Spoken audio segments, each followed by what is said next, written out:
Get 'em, Jimmy, where low shack at? The bottle's getting empty up the crack and we stacking chips, all of it's what I want. Plus money winners, that's what I'm on. You can say I'm gone. I prefer elevated pub sports radio. Time to get educated, get produced, leave the juice, letting loose with so much abuse that the bookies wanna call a truce. They getting slaughtered. Can't forget Jeff and low baggers in the chat. That's a lethal weapon 'cause we be pubbing.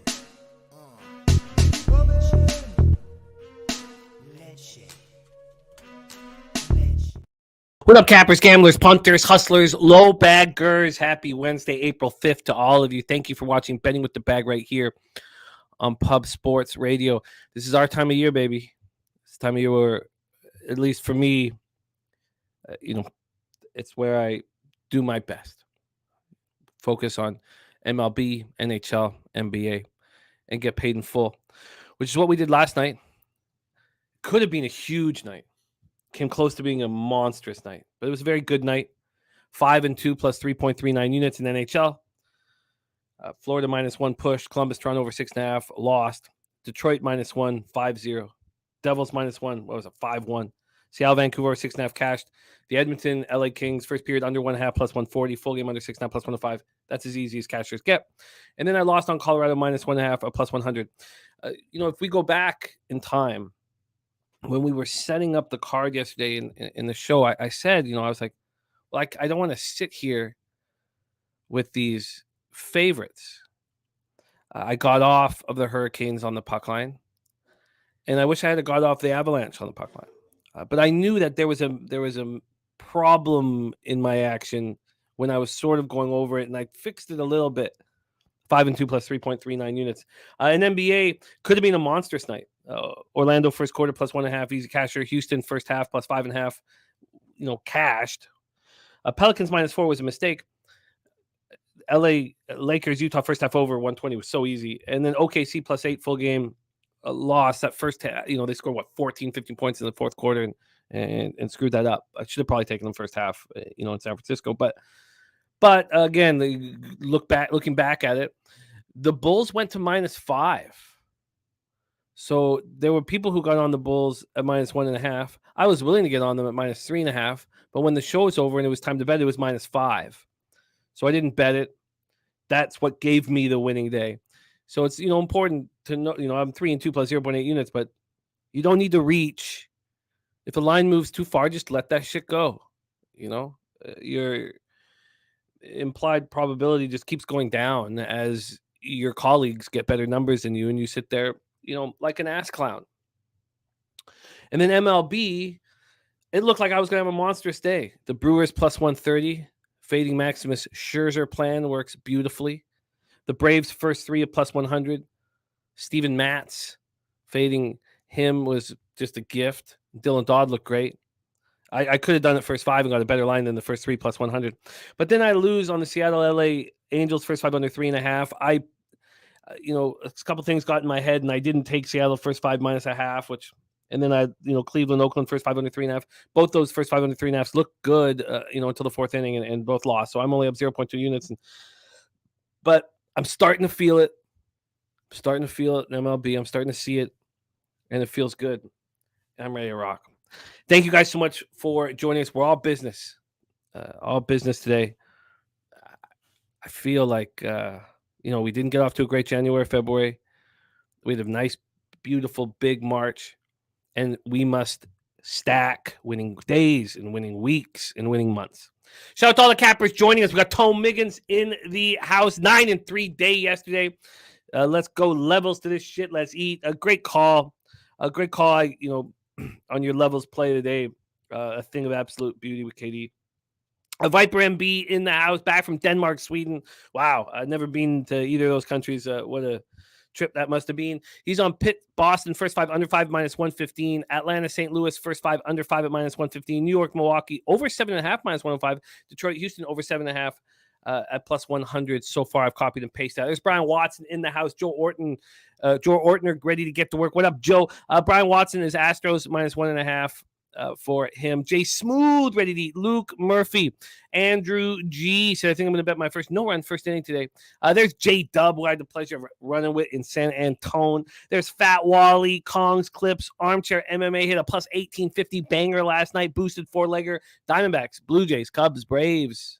Mike Wilkerson. Okay, sure. There's Hunter Engelhardt in the house. What up, guys? In Teams meetings for my real job for the next hour or so. But you're damn right I have this on at the same time. Respect to Hunter Engelhardt. You'll see him a lot more here. There's Diehard MMA podcast says Go Blackhawks, stepped on the Flames' throat. That was wild. I mean, is there, I have no pity or compassion for Flames fans. I hope that loss hurt them badly. But, God, imagine cheering on that hockey team. The Blackhawks have swept them this year. And now they're in Winnipeg. We're going to talk about that. We start off with NHL. We're going to be there in a second here. Armchair took yes run first inning on the Cubs game. We have 3 NHL games, and we're going to get into MLB and hammer that. Andrew G said last night NHL was the hammer and the book was the nail. I love it, Andrew G. Yeah, it was a great night. Could have been even better, though. Justin McElvey, Alex Hills, North Ender. What a day there. Killed MLB in here yesterday with some nice dogs. Keep winning. The stakes are high. You're damn right they are. There's a ton on the line. So much of our life and our happiness is on the line. Brian Watson, Jay Peasy, Sky Dragon. I wish I came with you with Kikuch yesterday. When I see you that confident in a spot, I should just not think about anything and just tail. And that was great work, DG. Subhuman Gaucho ready to get to work. There's Kyle Hintlian making big boy bets and getting big boy payouts. Troy Torrance is looking forward to Raptors, Mavericks, White Sox first 5 and Cubs money line. That's what Troy Torrance is looking towards. Serious business. Clint started the diehard MMA podcast. I can't believe the Hurricanes blew the puck line. It's just bad business, I think.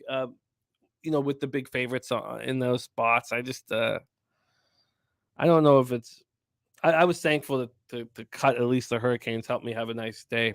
Help me have a nice day. JW, 2 plays for me in MLB to start for JW. Minnesota moneyline minus 120. Milwaukee first 5 minus a half minus 105.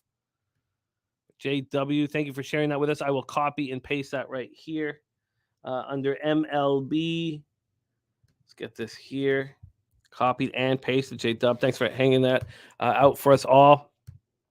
Slatsy, you absolutely nailed it.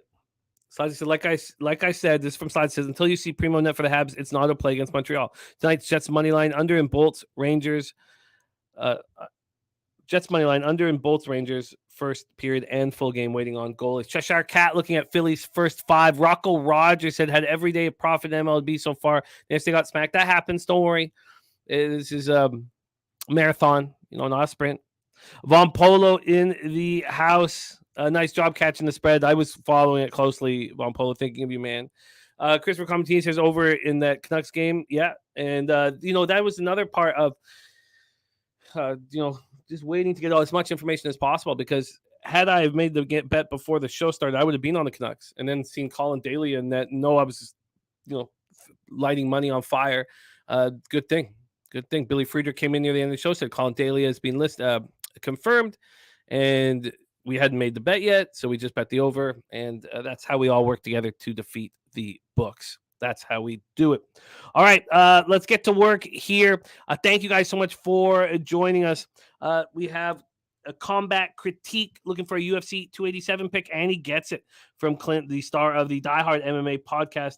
And I'm going to copy and paste all this, but Godinez KO plus 800, Holland by finish plus 150, Christian Rodriguez plus 195, Chase Sherman plus 380, and Steve Garcia plus 175 for Clint.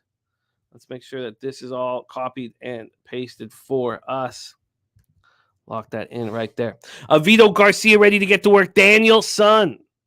Proof bets. I love it.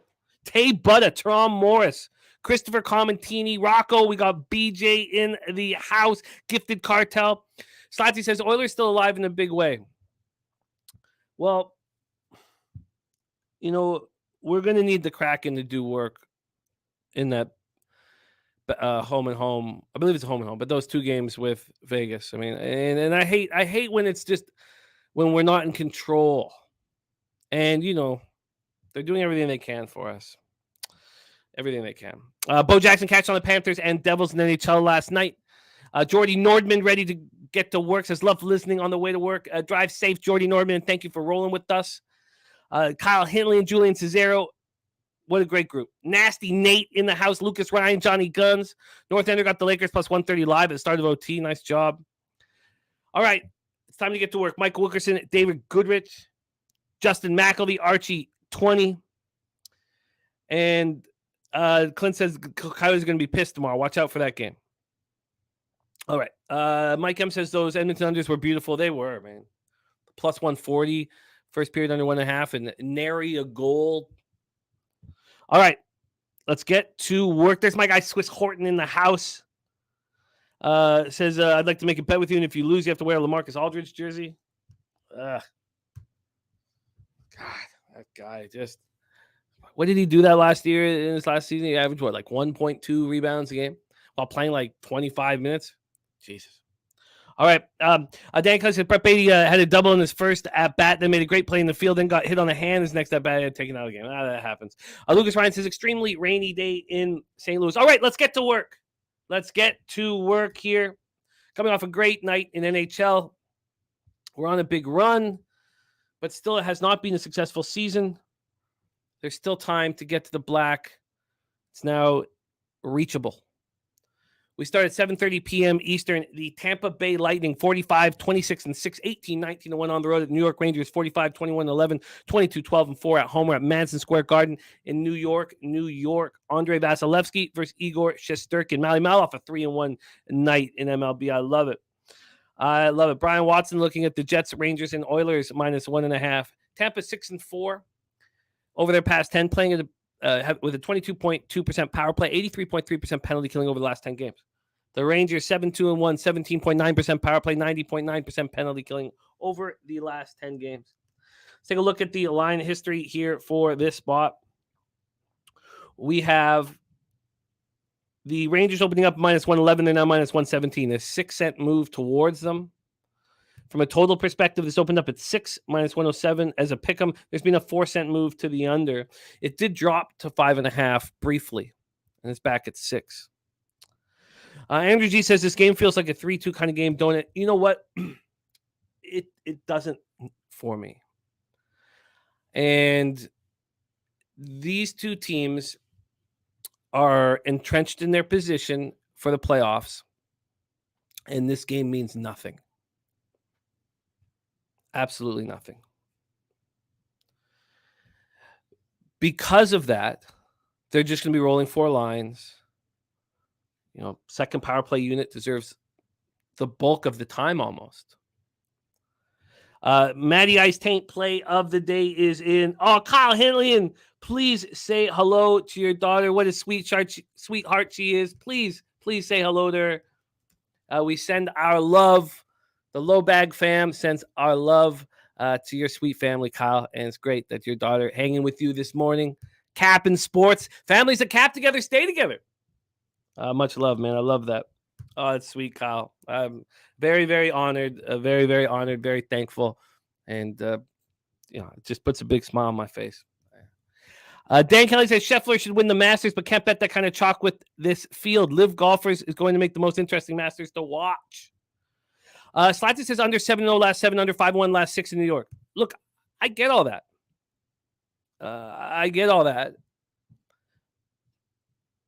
And I wish there was something to play for here. If there was, I would be on the under. So, and there's nothing wrong with you guys being on the under. Let's just talk about it a little deeper here. The Lightning coming off their 3rd straight win, 5-0 at home over the Islanders on Saturday. They're turning it on. I know Slatsy doesn't want us to talk about Mikhail Sergachev. Drew in for Sergachev.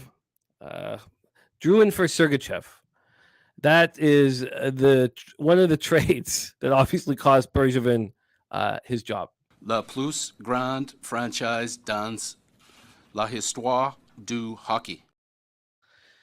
Sergachev left the game on Saturday night. So the Lightning are rested, coming off that 5-0 win at home over the Islanders on Saturday. Sergachev left Saturday's game. There's no update on his injury, and there's no reason to play him. He's been excellent this year. He's on the ice now more than Victor Hedman. He's playing more than Victor Hedman. 9 goals, 50 assists, 59 points, 75 games played, plus 14, and he will be a future Norris Trophy winner. Nikita Kucherov has quietly had a superb season. You don't hear anyone talking about him. They should be. 29 goals, 77 assists, 106 points. Tom Miggins ready to get to work. Domigan Ricci hit a plus 290 parlay yesterday. I love it. And Phillies plus 138. Phillies team total over 3.5. Marlins under 26 runs. Hits and errors lost. Mets under 8 cards minus 127. I love it. A ret says Latzy. A ret. A nice job, DC Capper. Great work. So, Kucherov 106 points. I have not heard anybody speak of how great he's been. And look at Kyle Hintley and says, Kuch doing that well. Never. Yeah, it's just ridiculous. He's been spectacular. Also, he's played in every game this year. We've talked about his fragility, and he's been absolutely incredible. North said, I said to stop betting Tampa because they're locked in with the Leafs over a month ago, but they're playing like Tampa again right now, which is what we thought. Which is what I thought. I mean, they have, you want to be playing good hockey coming into the playoffs, like the Oilers are. Braden Point is about to be a 50 goal scorer in the NHL. Shout out to Braden Point. What a beast he is. 48 goals, 41 assists, 89 points, 77 games played. He's also played every game of this year. And when he got hurt in the playoffs last year, it was sad because he's a gamer. And you could just see he just wanted to be out there with his boys on the ice. Like, it was sad. Stamkos, 80 points, 76 games. Brandon Hagel. How the Blackhawks, let Brandon Hagel go. I don't get it. 59 points, 77 games. Leads the team with a plus 21. Rangers come in off snapping their 2-game losing streak in the 5-2 win at the Capitals on Sunday. The Rangers continue to be a healthy squad. They're so deep. Now, Tarasenko and Kane aren't doing that much. Tarasenko has 7 goals, 9 assists, 16 points, 26 games. He is a plus 6. Kane, 5 goals, 5 assists, 10 points, 16 games played, plus 1. Honestly, there's no reason for playoff type intensity here. In fact, the more I talk about it, the more I think the over's in play.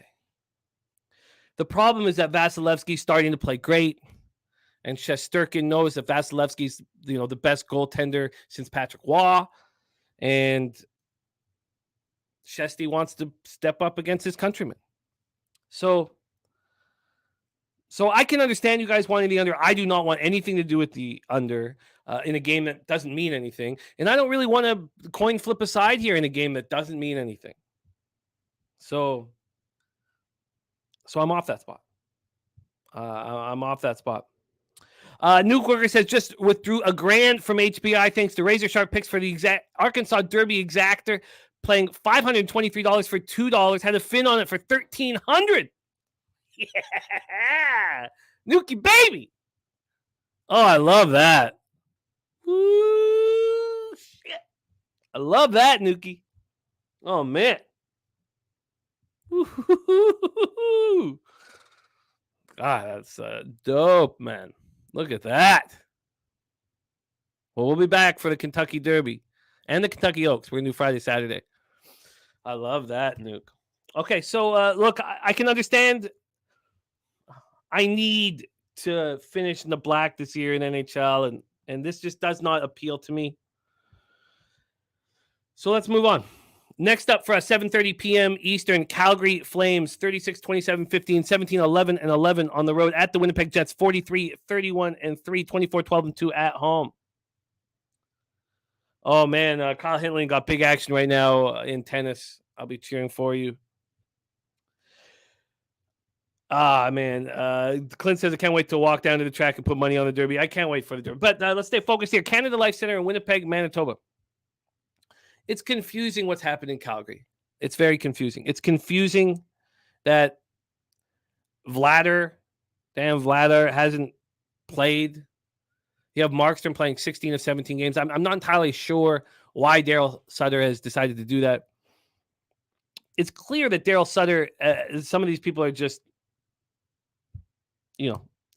tuning him out.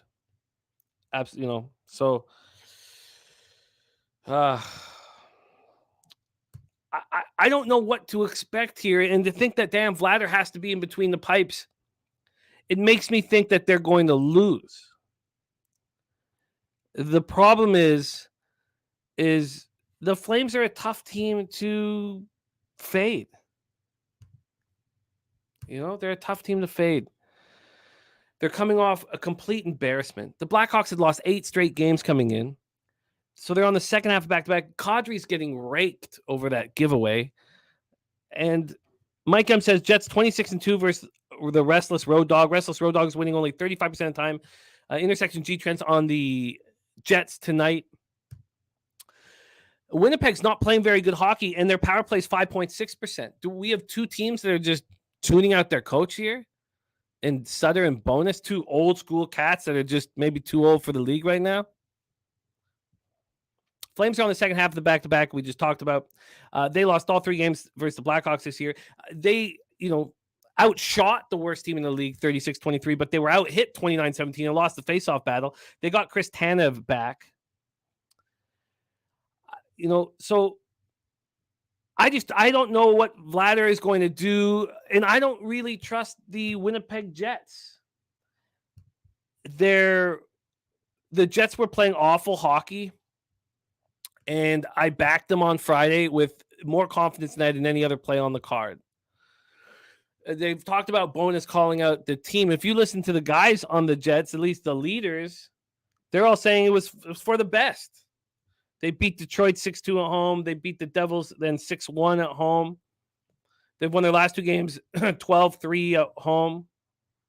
But this is just not the situation I want to fade a hockey team when they're completely embarrassed. So this does not appeal to me. Now the market's moving towards Winnipeg. If you're on the Jets, you probably should feel good about that. Opening up -120, now -132.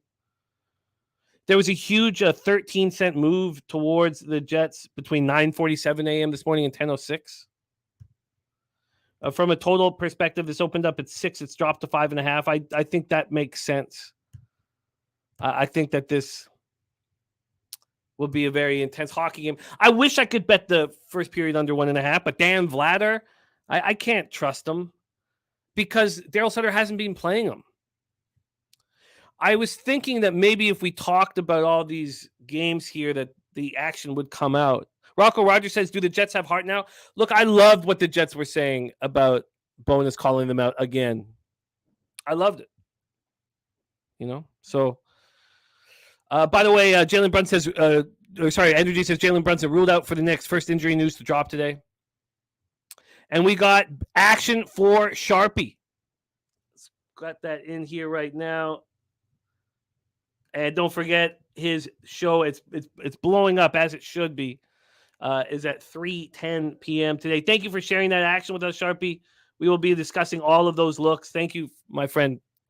That means a ton to us. Thank you for taking the time to share that with us. So let's move into the final game. And look, I'm coming off an important day in NHL for me.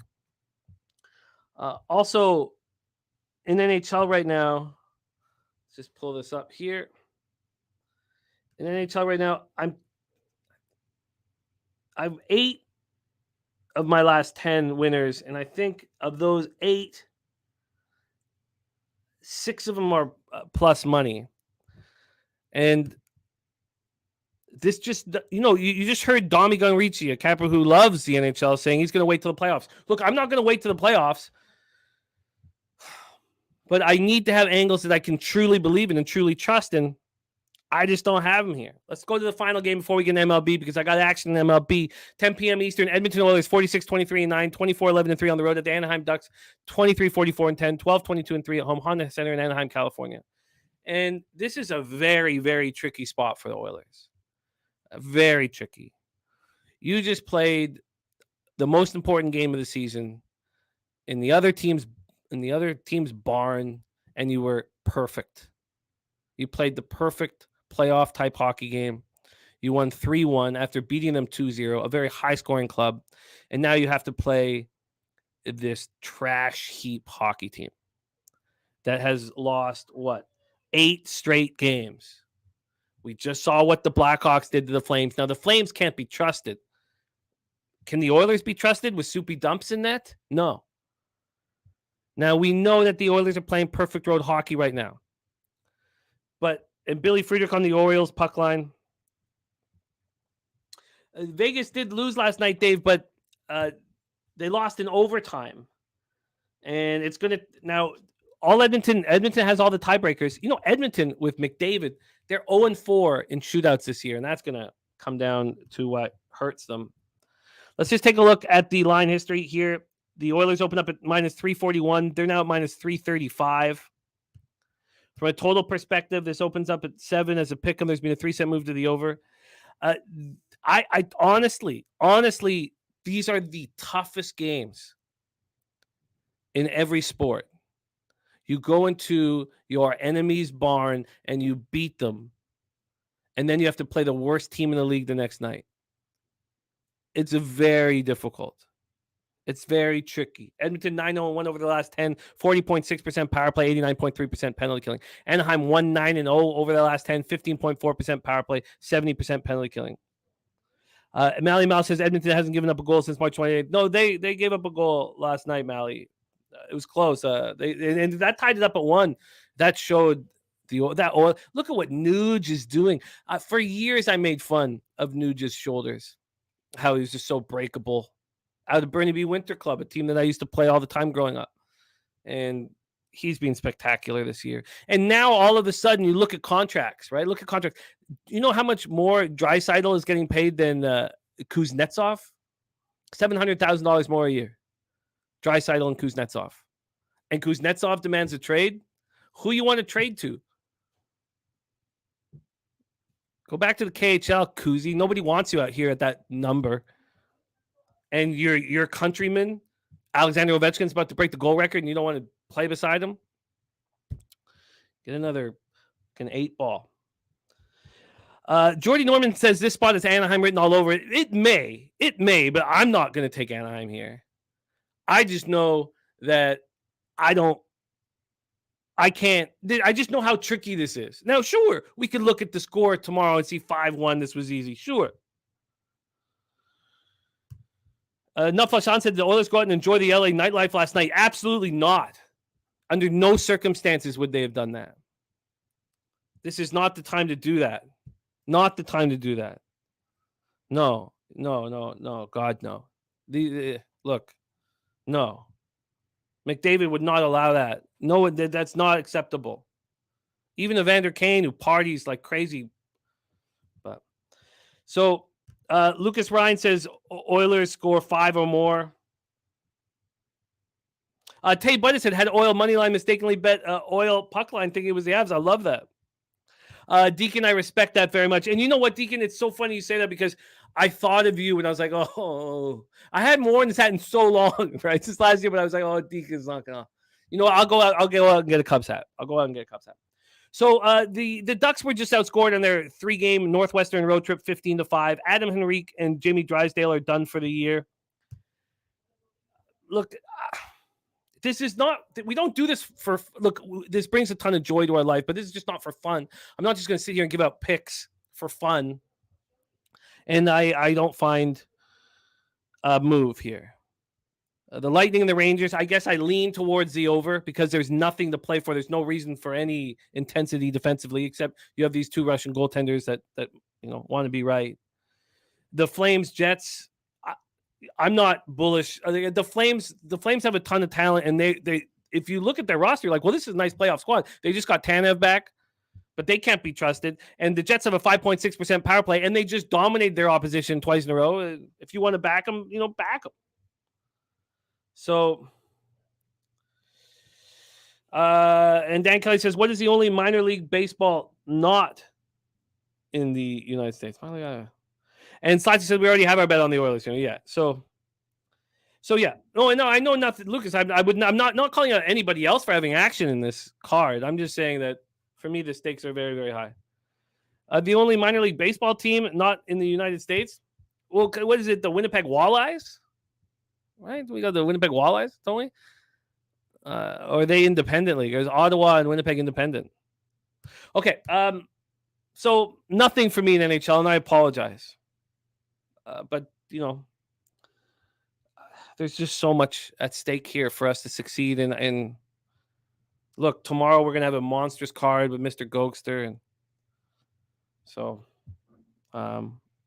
Gibson in net for the Ducks. Gibson's sick right now, but he's listed in net, but he's sick. So we'll see. All right. Let's move on to MLB here. And I feel like we're coming close. There were two spots that correlated perfectly. The Brewers and the Braves.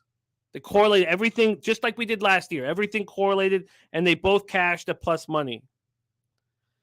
And then these first 5 under 3.5s, got me right, right in the heart of the khakis. And that was really, really aggravating. So let's get to work. We move over to MLB, the 2 and 2 day plus 0.2 units. I'm 5 and 7, down 2.65 units. We're going to change that today. Let's get to work. Here we go. Our first game popping off in an hour and 4 minutes. 12:35 p.m. Eastern. Chicago Cubs 2 and 3, 1-1 on the road at the Cincinnati Reds 3 and 2. All 5 games at home. We're at Great American Ballpark in Cincinnati, Ohio. Start with the weather here. 77 Fahrenheit and very windy right across the diamond. 15 miles right to left, right across the diamond. Very windy. Dad Fence says he's an Orioles fan, but he likes the Cardinals organization and that hat and think that he's on them not to be swept home today. There it is. Okay, so Marcus Stroman looked spectacular on opening day. And, everybody up in the 6 still loves him. And he had a pretty hard luck year last year.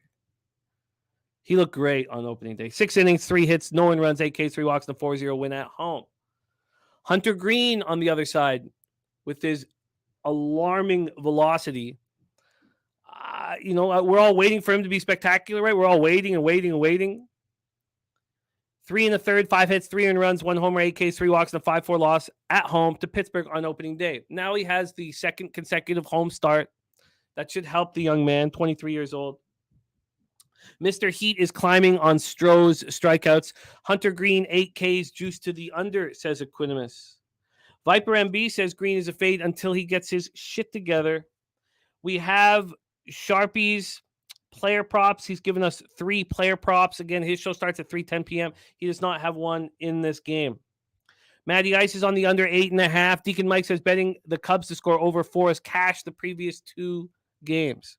Rick J's on the Cubs money line. Move over to the line. History Rant says the under is okay. Let's move on to the line history here in this spot. Stroh Show versus Hunter Green.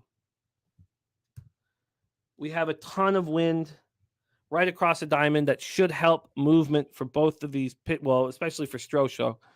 The Cubs open up at -110. They're now -115.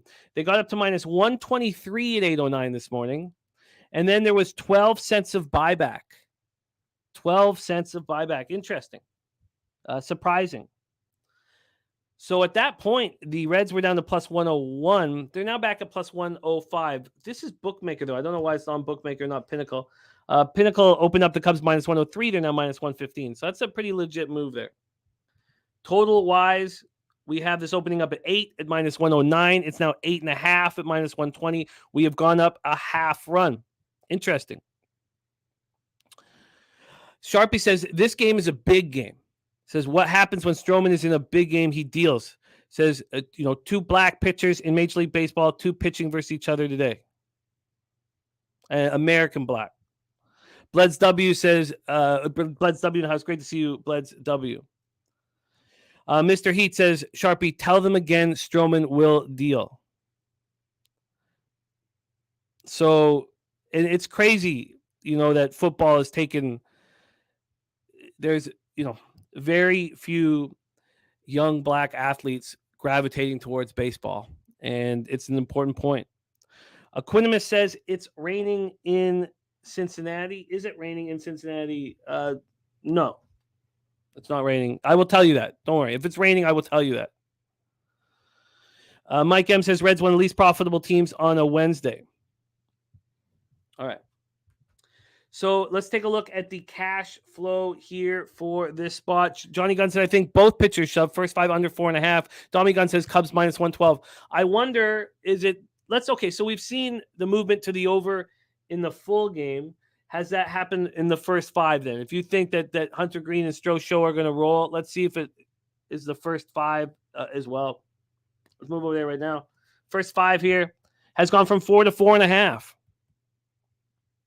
And Hunter Engelhardt's on the first 5 over 4.5 at plus 105, 2 units. In Cincinnati, first half money line plus 110. Says Stroman sinking stuff aligns with what the Reds like to hit, and it's a getaway day 2 for the Cubs.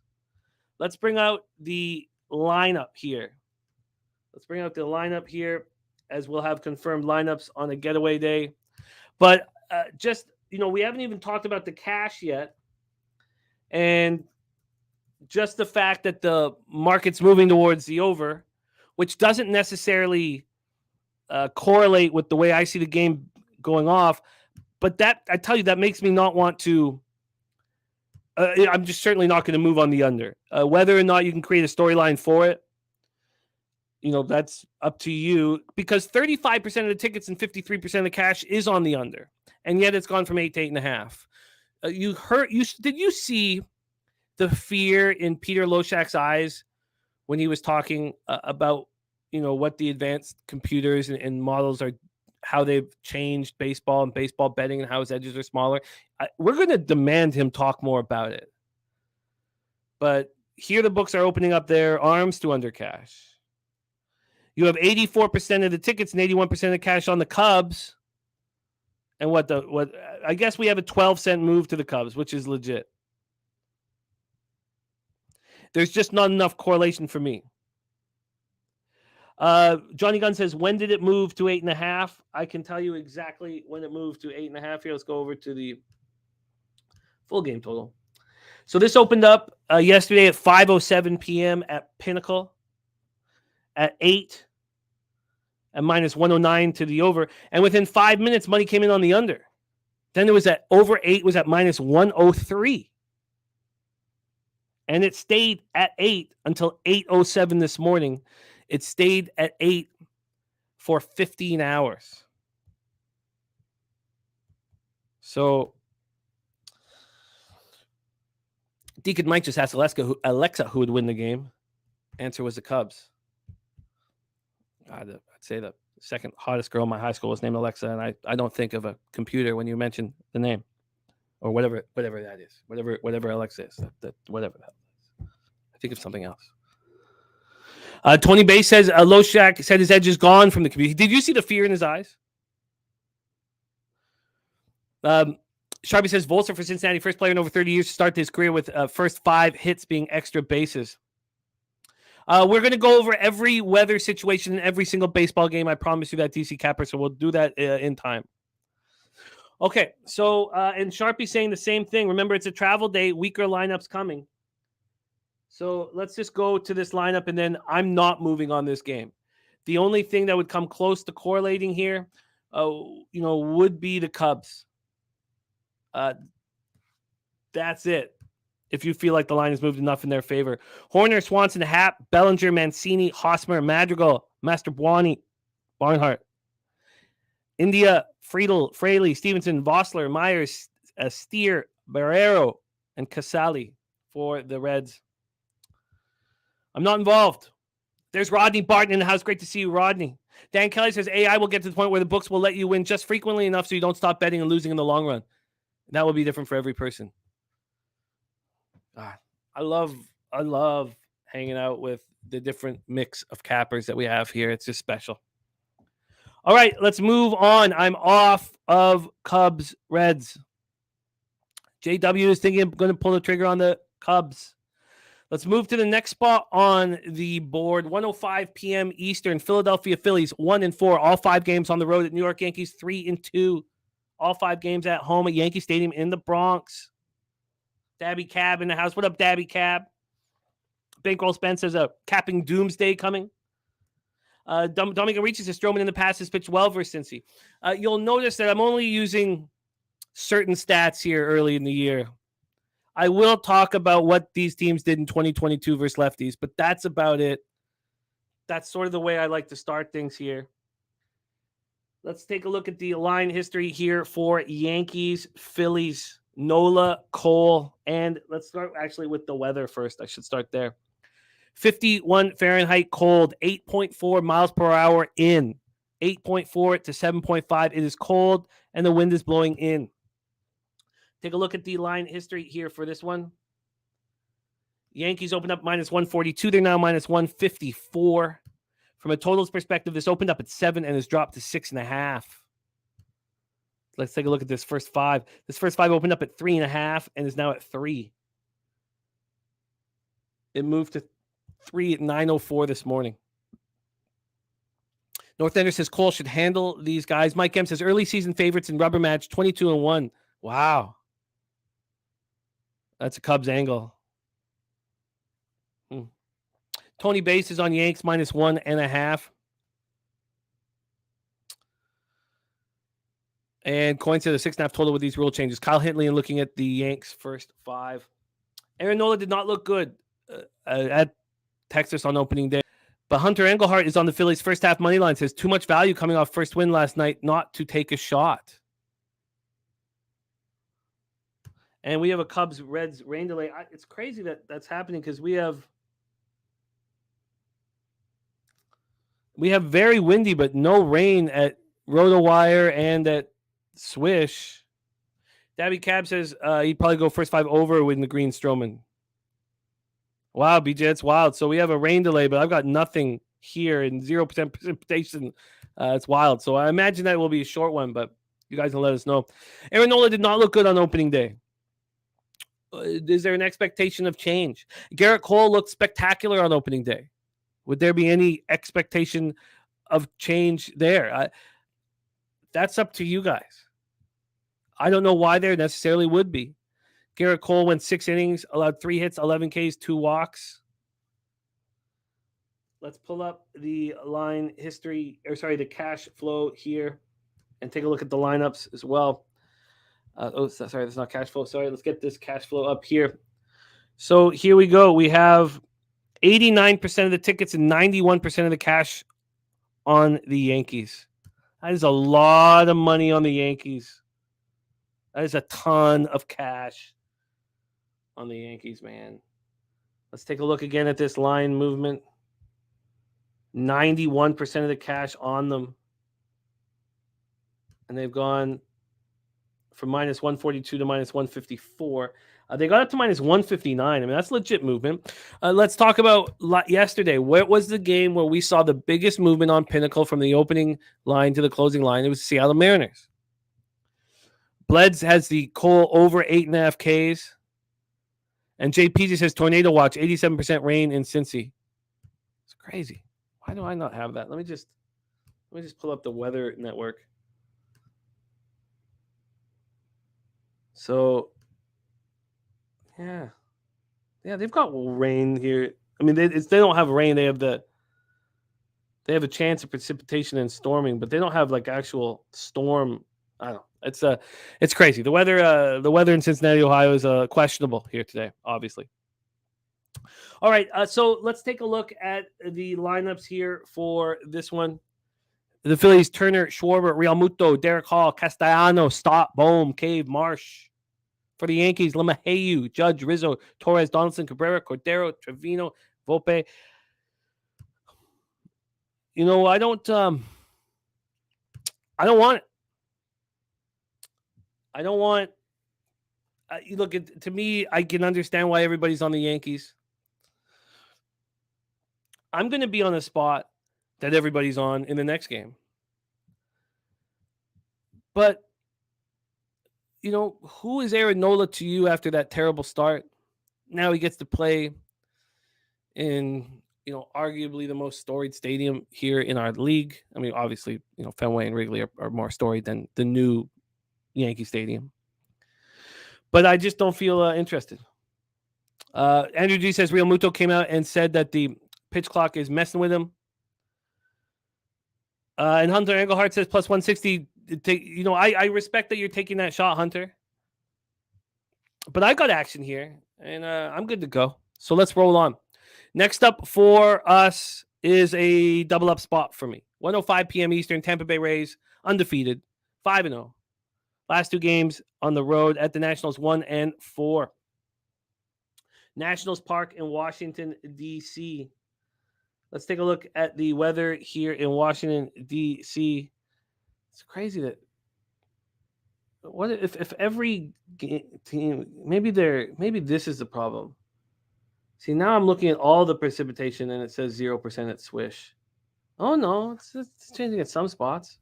Okay. Stay focused here. All right.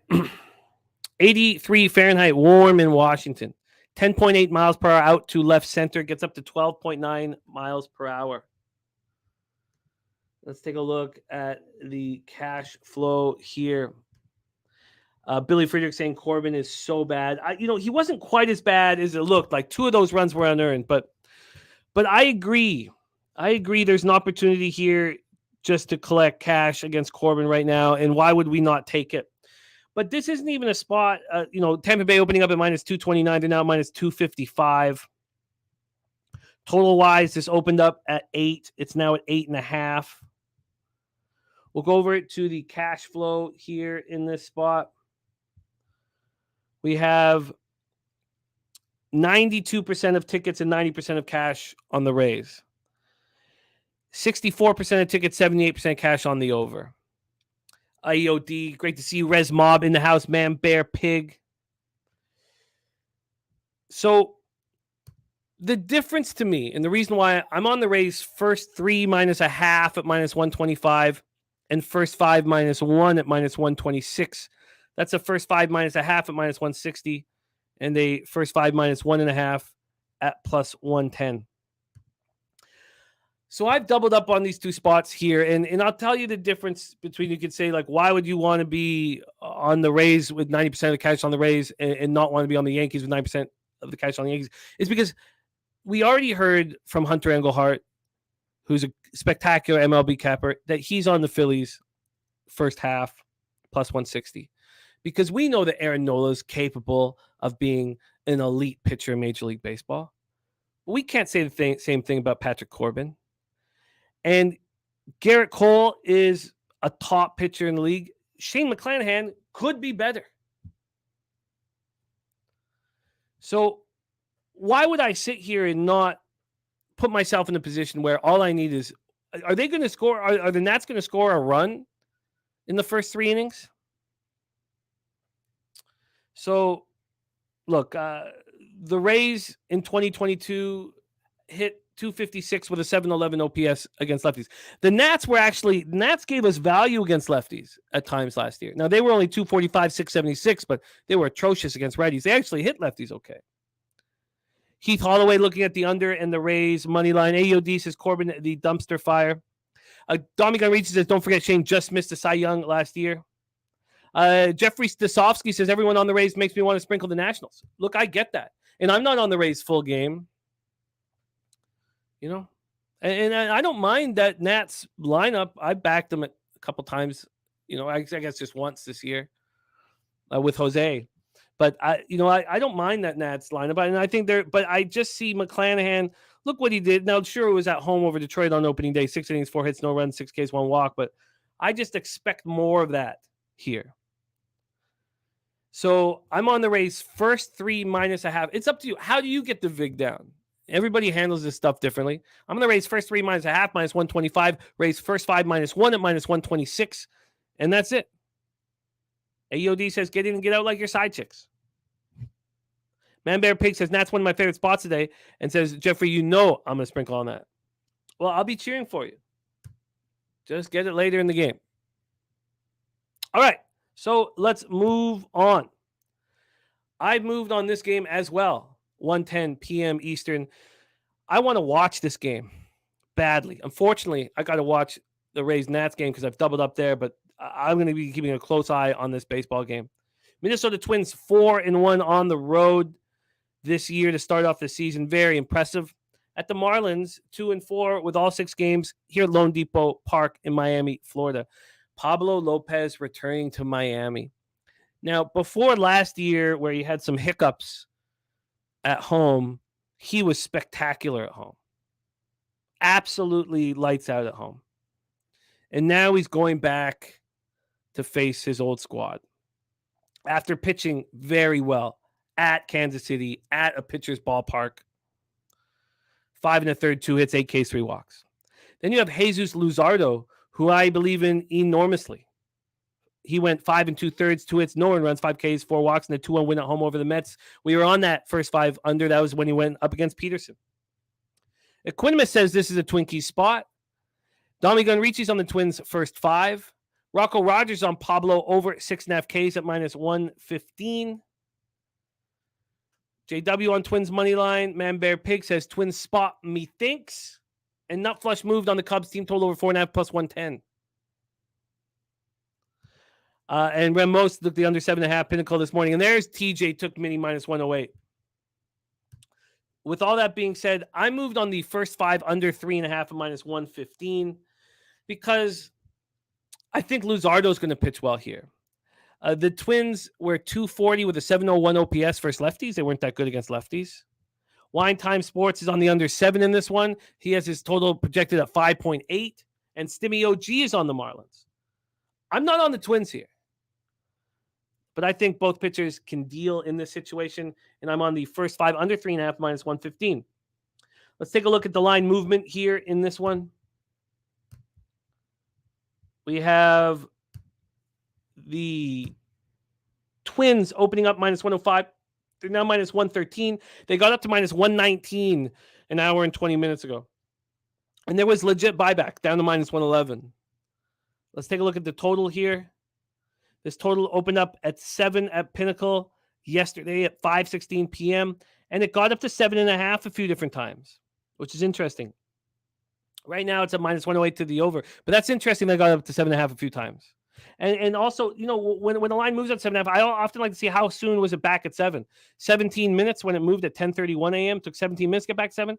And then it took 2 minutes the next time. Let's take a look at the first 5. And the first 5 opened up under 3.5 -109. It's now under 3.5 and -113. It's got up as high as -116. That was at 10:48 this morning. That's the spot I'm on. Hunter Engelhardt says first 3 innings under 1.5 runs is at +100. Look, I like that a lot. There's a couple things at play here for me, Hunter, is that I lost on 2 first 5 under 3.5 yesterday. And I don't want that shit in my head. I don't want that to make me afraid of betting first 5 under 3.5. So I felt like I have to get back to the well immediately. And that's why I'm on the first 5 under 3.5. But I get your play, and I don't want to double up personally. Let's take a look at the cash flow here for this spot. 72% of the tickets, 72% of cash on the Twins. So there's a similar line move towards the Twins as there is for the Cubs. And the Cubs have 83% of tickets and 76% of cash. So there have been some bets just in the last 10 or 15 minutes on the Reds. On the total here, you have 73% of tickets and 68% of cash. So we don't have bigger bets on the under, but we have seen it go from 7.5 to 7. But as I said, it didn't open up at 7 at Pinnacle. So let's see where it did open up at 7. Let's go just check on Bet Online. Bet Online, here we go. No, Bet Online didn't open this up at 7.5 either. So whatever books that were hanging 7.5s, I don't know which ones they are. Also, don't forget we have our promo code for new accounts at Bet Online and at MyBookie Pub Sports. They will match you. The Bet Online match is 100% up to $1,000. And then don't forget Prize Picks, match you up to $100. And Sharpie's show is, if you are interested in player props, it's Sharpie's show, the Boxing Day at 3:10 p.m. And again, our code is Pub Sports. New account, they'll match you up to $100. All right, I'm on the first 5 under 3.5. Mr. Heat says Pablo tends to give it up before settling in. This is a different type of spot here. You know, Mr. Dillon says, I'm taking a shot on the Nats. Everybody and their mama on the Rays on the road. Look, I get it, Mr. Dillon. You know? I love you, Piker. Thank you. I love capping with you. So those are my bets here that I've made. That's it. Everything else we will add. Johnny Gunn says, why don't we get Jose in here to cap the games? He doesn't have a show today. I tried to get him in. He also, the man also needs some rest. And he is joining us for his play of the day. Let's move on to 1:15 p.m. Eastern. Atlanta Braves 4-1, all 5 games on the road at the St. Louis Cardinals, 2-3 at Busch Stadium in St. Louis, Missouri. We saw what Dylan Dodd did yesterday.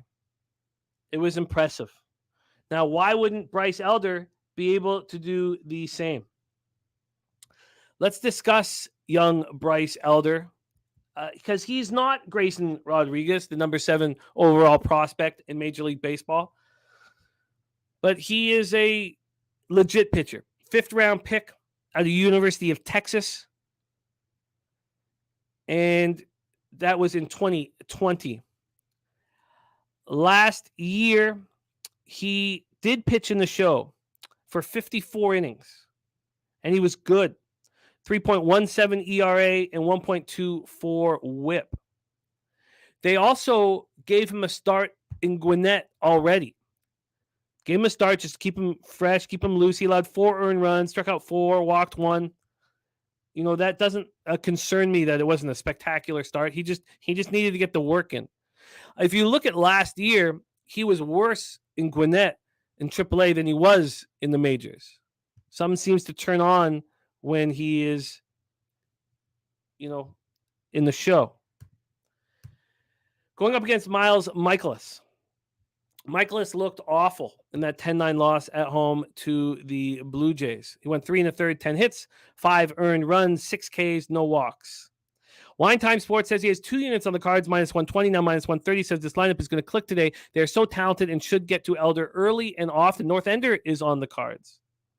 By the way, Chris is also on the Nats first half. So we do have people jumping in saying that they're going to be on the other side. Let's take a look at the line history, the weather, and the cash here in St. Louis. 64 Fahrenheit, 15.2 miles per hour out to center, 15.4 and 15.7. Roger that, and now it's great to see you. Hunter Engelhardt is on the first half over.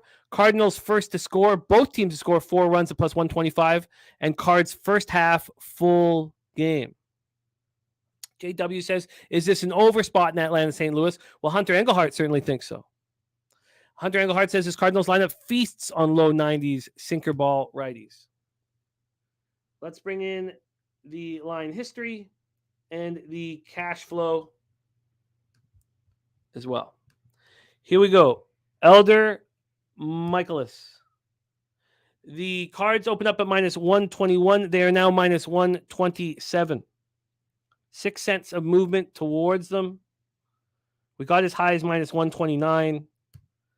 Take a look at the total here.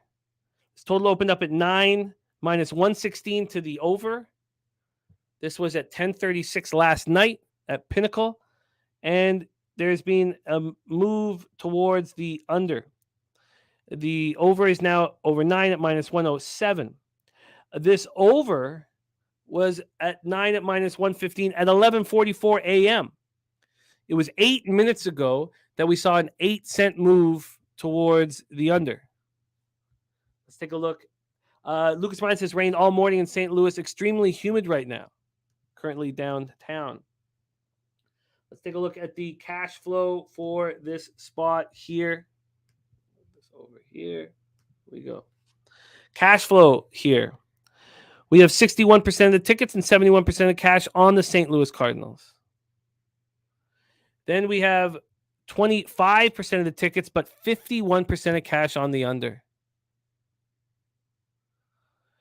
And Sharpie says, I'm noticing that you need to check the actual weather report on these games. Stop trusting gambling sites and go to Google. That will be interesting if Swish Analytics is not going to help because I can go back. The thing about Switch Analytics is it gives me an idea of the first half or second half overs are live in place because it gives me the change of wind. And I know we can get that too, but here it's just all on one page. But I know I can get that too if I go to each game. Let's do exactly what Sharpie is saying, and let's go to St. Louis weather here. St. Louis weather is the precipitation does get down to 0 pretty quick here. 2% at 2 p.m. But I hear you. I think it's important to note. It's not the wind that we're worried about, TJ. It's the rain. It's the rain that we're most worried about. Yes, Bankroll Spence. I'm sure there's some stuff you can pay for Switch Analytics, but for the weather, it is free. Hunter Engelhardt says Cardinals, Hicks, and other top relievers are available tonight. Second half could be low. First half going to be high scoring. Billy Friedrich talking about the winds in the south side of Chicago, 26 miles per hour right to left. Can't find Cease K props.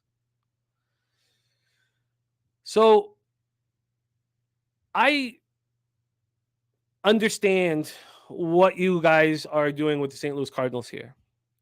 And if this correlated here, Rocco Rogers says this is from Ron. He must not be able to hop on right now. Spreadsheet play days, White Sox run line. We would like to know what price that we're getting for tracking reasons. Okay, we will discuss that when we get to the White Sox Giants game here in a sec. So Ron is on White Sox -1.5. Okay, we will get to that and hammer it. So back to this spot. If your cap tells you that Michaelis is going to be much better here and that Bryce Elder is vulnerable, because a lot of you guys believe that. A lot of you guys believe in the storyline of the Cardinals not getting swept at home and all of that. If that's the case, then everything works. And we have razor sharp picks with his not a gambler's first glance, but a look here on Orioles, Texas under 7.5 at -105. By the way, Razor Nuke picked up $1,300 on that Arkansas Derby exacta that you gave out, which makes me so happy. So let's get your action here so we can talk about it in Orioles Texans. Here we go. That's also Jose's Say Hey play of the day for today. But I'd like to bring Jose in for the Red Sox game next up. So, Jose, if you could get ready to jump on here for us with this Boston Red Sox game next up. But as I was saying with this spot here, if your capping correlates with your expectation that Elder is going to get touched and that Michaelis is going to have a bounce back spot, then by all means, move on the Cardinals because I like the way the money's on them and all that. Hunter Engelhardt says, I think they're both vulnerable, but I think Michaelis sucks ass less and like the Cards' available relievers over what Atlanta has left today. I get it. Rocco Rogers is maybe a first 5 under. Hunter Engelhardt says I like the first half over more than any play, though. And there's Nasty Nate saying Red Sox smash. Let's get to that game. Now, I'm not moving on the Braves Cardinals because I don't know what Michaelis is going to give you. And one thing I notice is when there's a group of young pitchers in the bullpen together, and one goes up and has a great start, but the others follow. Not enough for me to move on Bryce Elder, because of the bigger bets and what I perceive as sharp action is on the Cardinals. But that is no move for me. Let's move on to 1:35 p.m. Eastern. The Pittsburgh Pirates at the Boston Red Sox. Pirates 3-2 on the road. Red Sox 2-3, all 5 games at home at Fenway Park in Boston, Massachusetts. And let's bring on the producer of this show and the star of Say Hey Plays to give us his look on Pirates Red Sox. Please welcome to the show, Jose Sweet Tea Tits Bouquet. Jose, how are you? Doing well, Jimmy. It's nice to see you as always. Tough slate today for the baseball. I feel bad. I don't have a show today, but all the games are in the morning, so that's what it is. But a tough slate today, I think.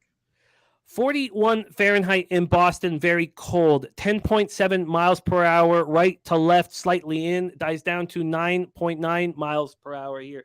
We have Mitch Keller and Corey Kluber, 2 pitchers we saw on opening day who did not pitch well. Mitch Keller at Cincinnati, Corey Kluber at home to the Orioles. Let's take a look at the line history here and the cash flow for this spot. Keller, Kluber. We have the Red Sox opening up at minus 145, which is exactly where they stand right now. There was a 6-cent move towards the Pittsburgh Pirates, and it's come back to exactly where it opened. From a total perspective, this opened up at 9.5, minus 117 to the under, heavily juiced to the under. It's down all the way to 8.5. The move from it got to 8.5 already. It got to 8.5 at 8:18 this morning, and it got back up to 9. It got back up to 9, but it was only at 9 for 3 minutes before it went back to 8.5, which is where it is right now, juiced to the over. Take a look at the cash flow in this one. We have 31% of the tickets and 55% of the cash on Pittsburgh. Market's not moving towards Boston. And the bigger bets have come in on the Pittsburgh Pirates.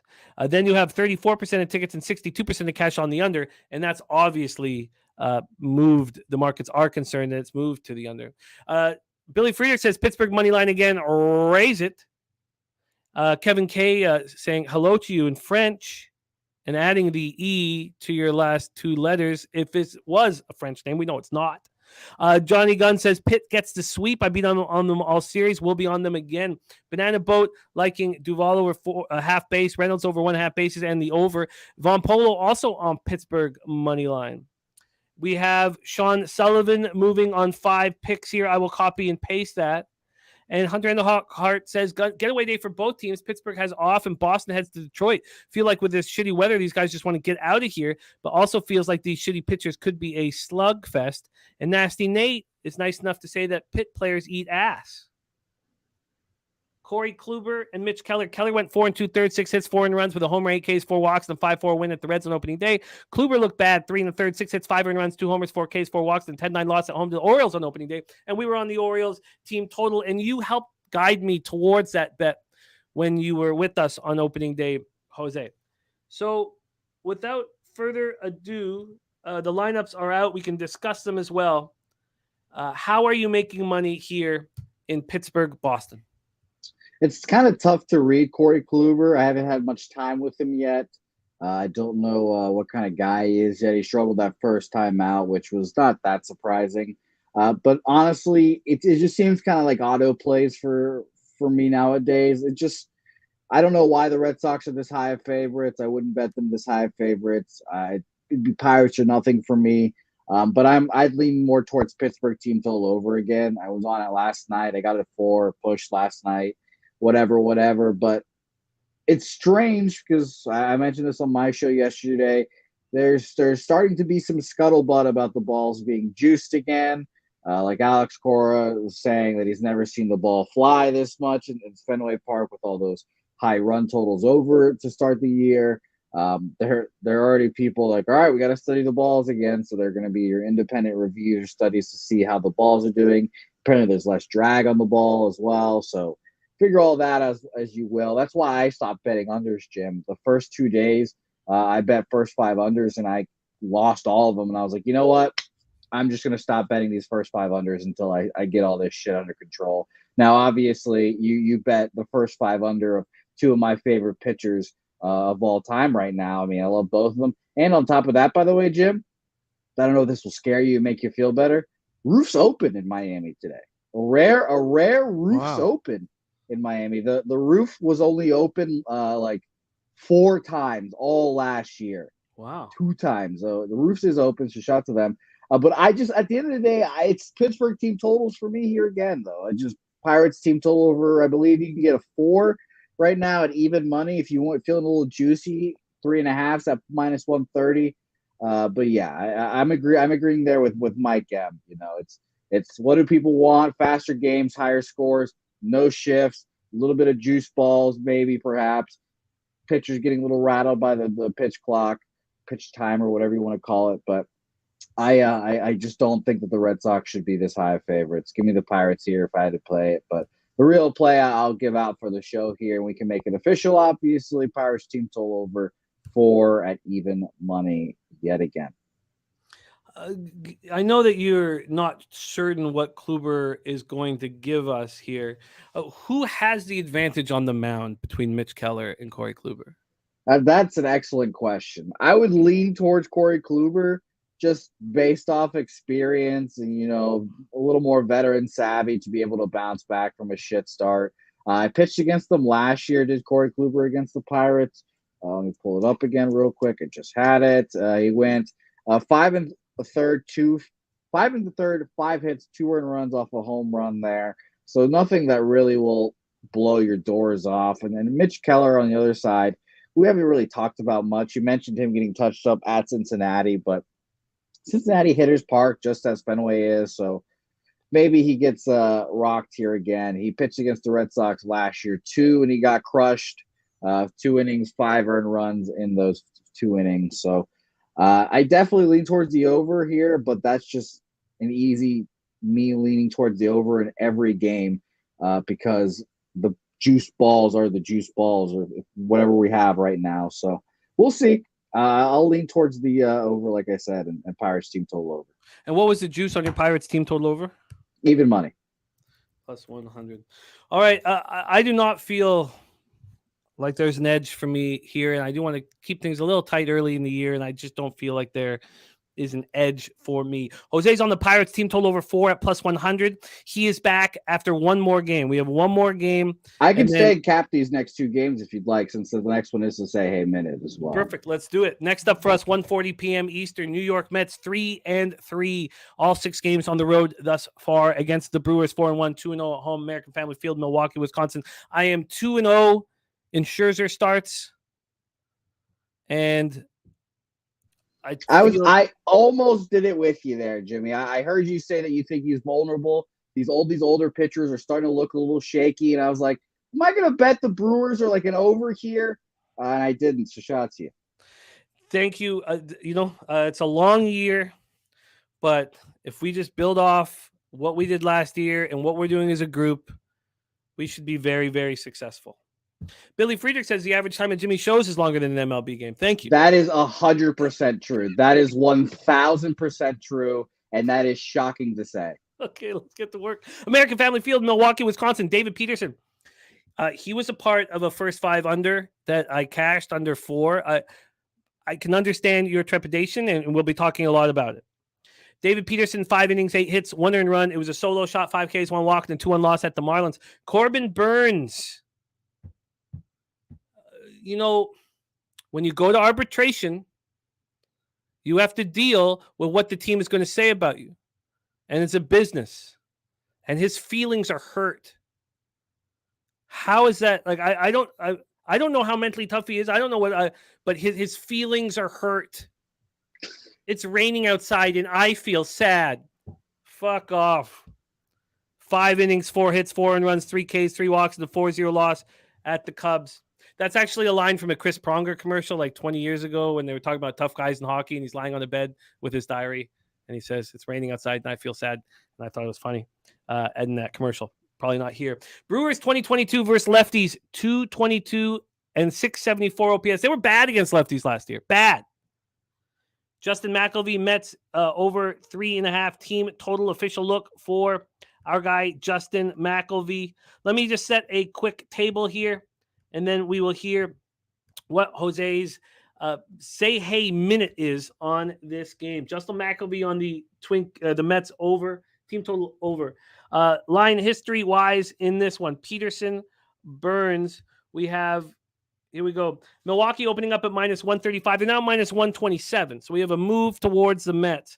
The Mets have gone from plus 124 to plus 118. This is the second time they've gone to plus 118. The last time they went to plus 118, it lasted for 40 minutes before they were back up to plus 122. But they're back at plus 118 right now. We go to the totals here. This total opens up at 7.5, minus 106 to the over. It's now at 8. So we've got a half-run move towards the over. Let's take a look at the cash flow for this spot.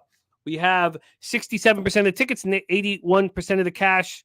Oops, sorry, that just moved here. 67% of tickets and 81% of the cash on the Milwaukee Brewers. That's fascinating.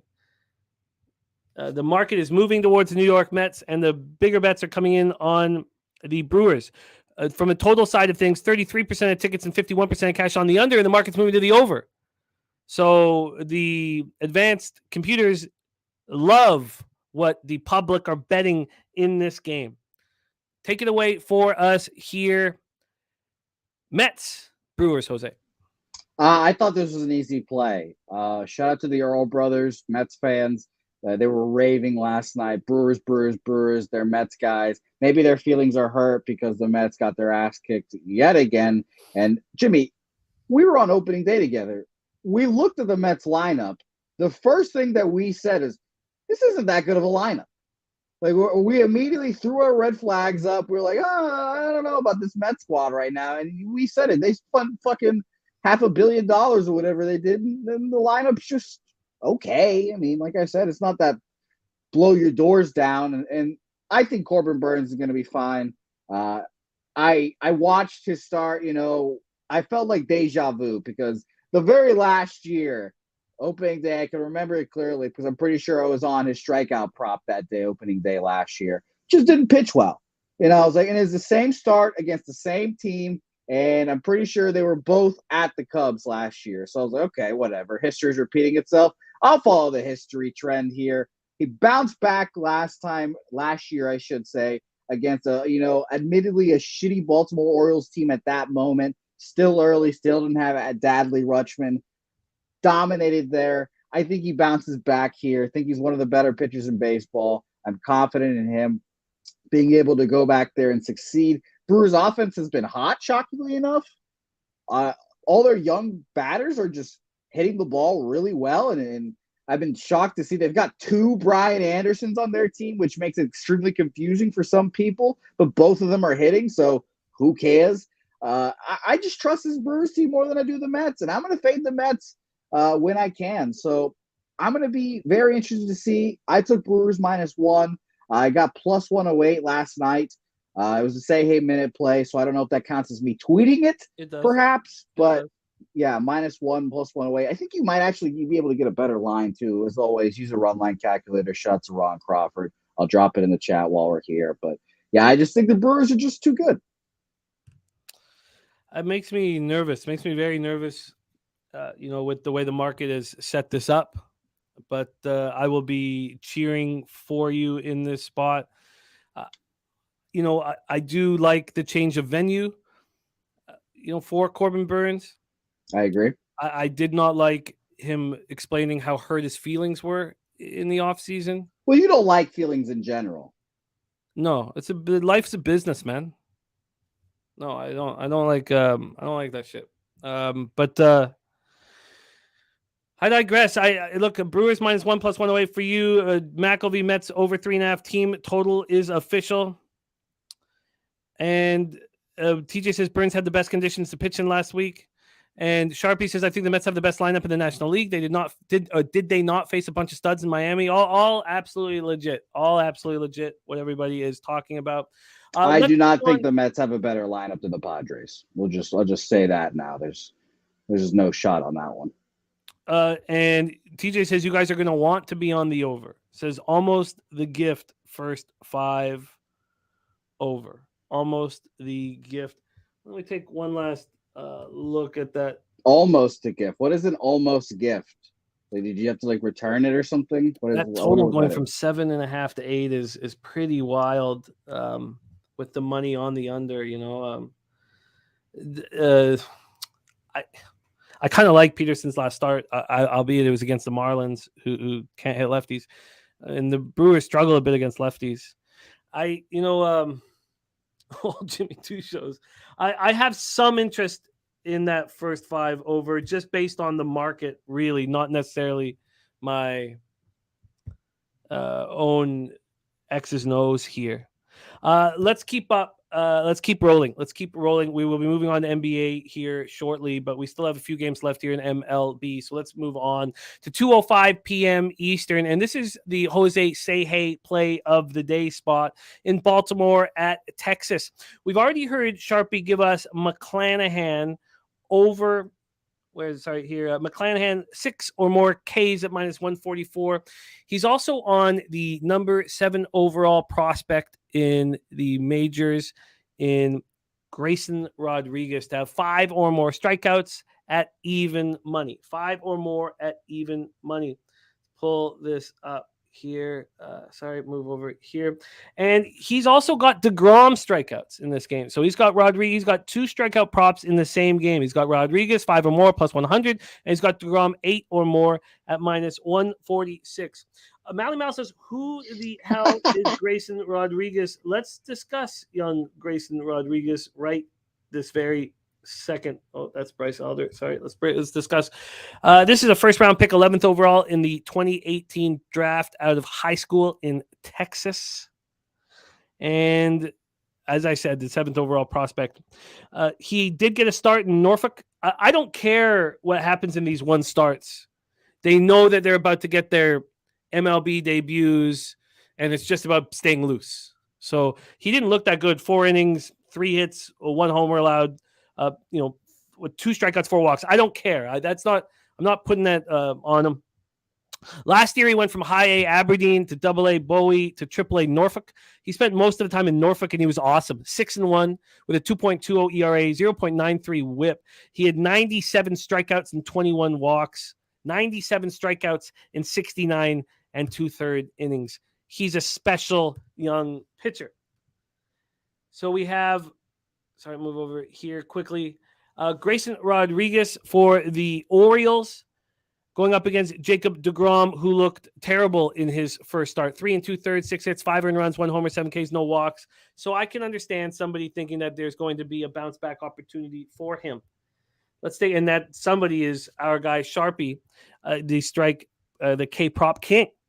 So DeGrom and the Rangers opening up at minus 181. They're now minus 185. They got up to minus 190. They also were down to minus 175 at 9 this morning.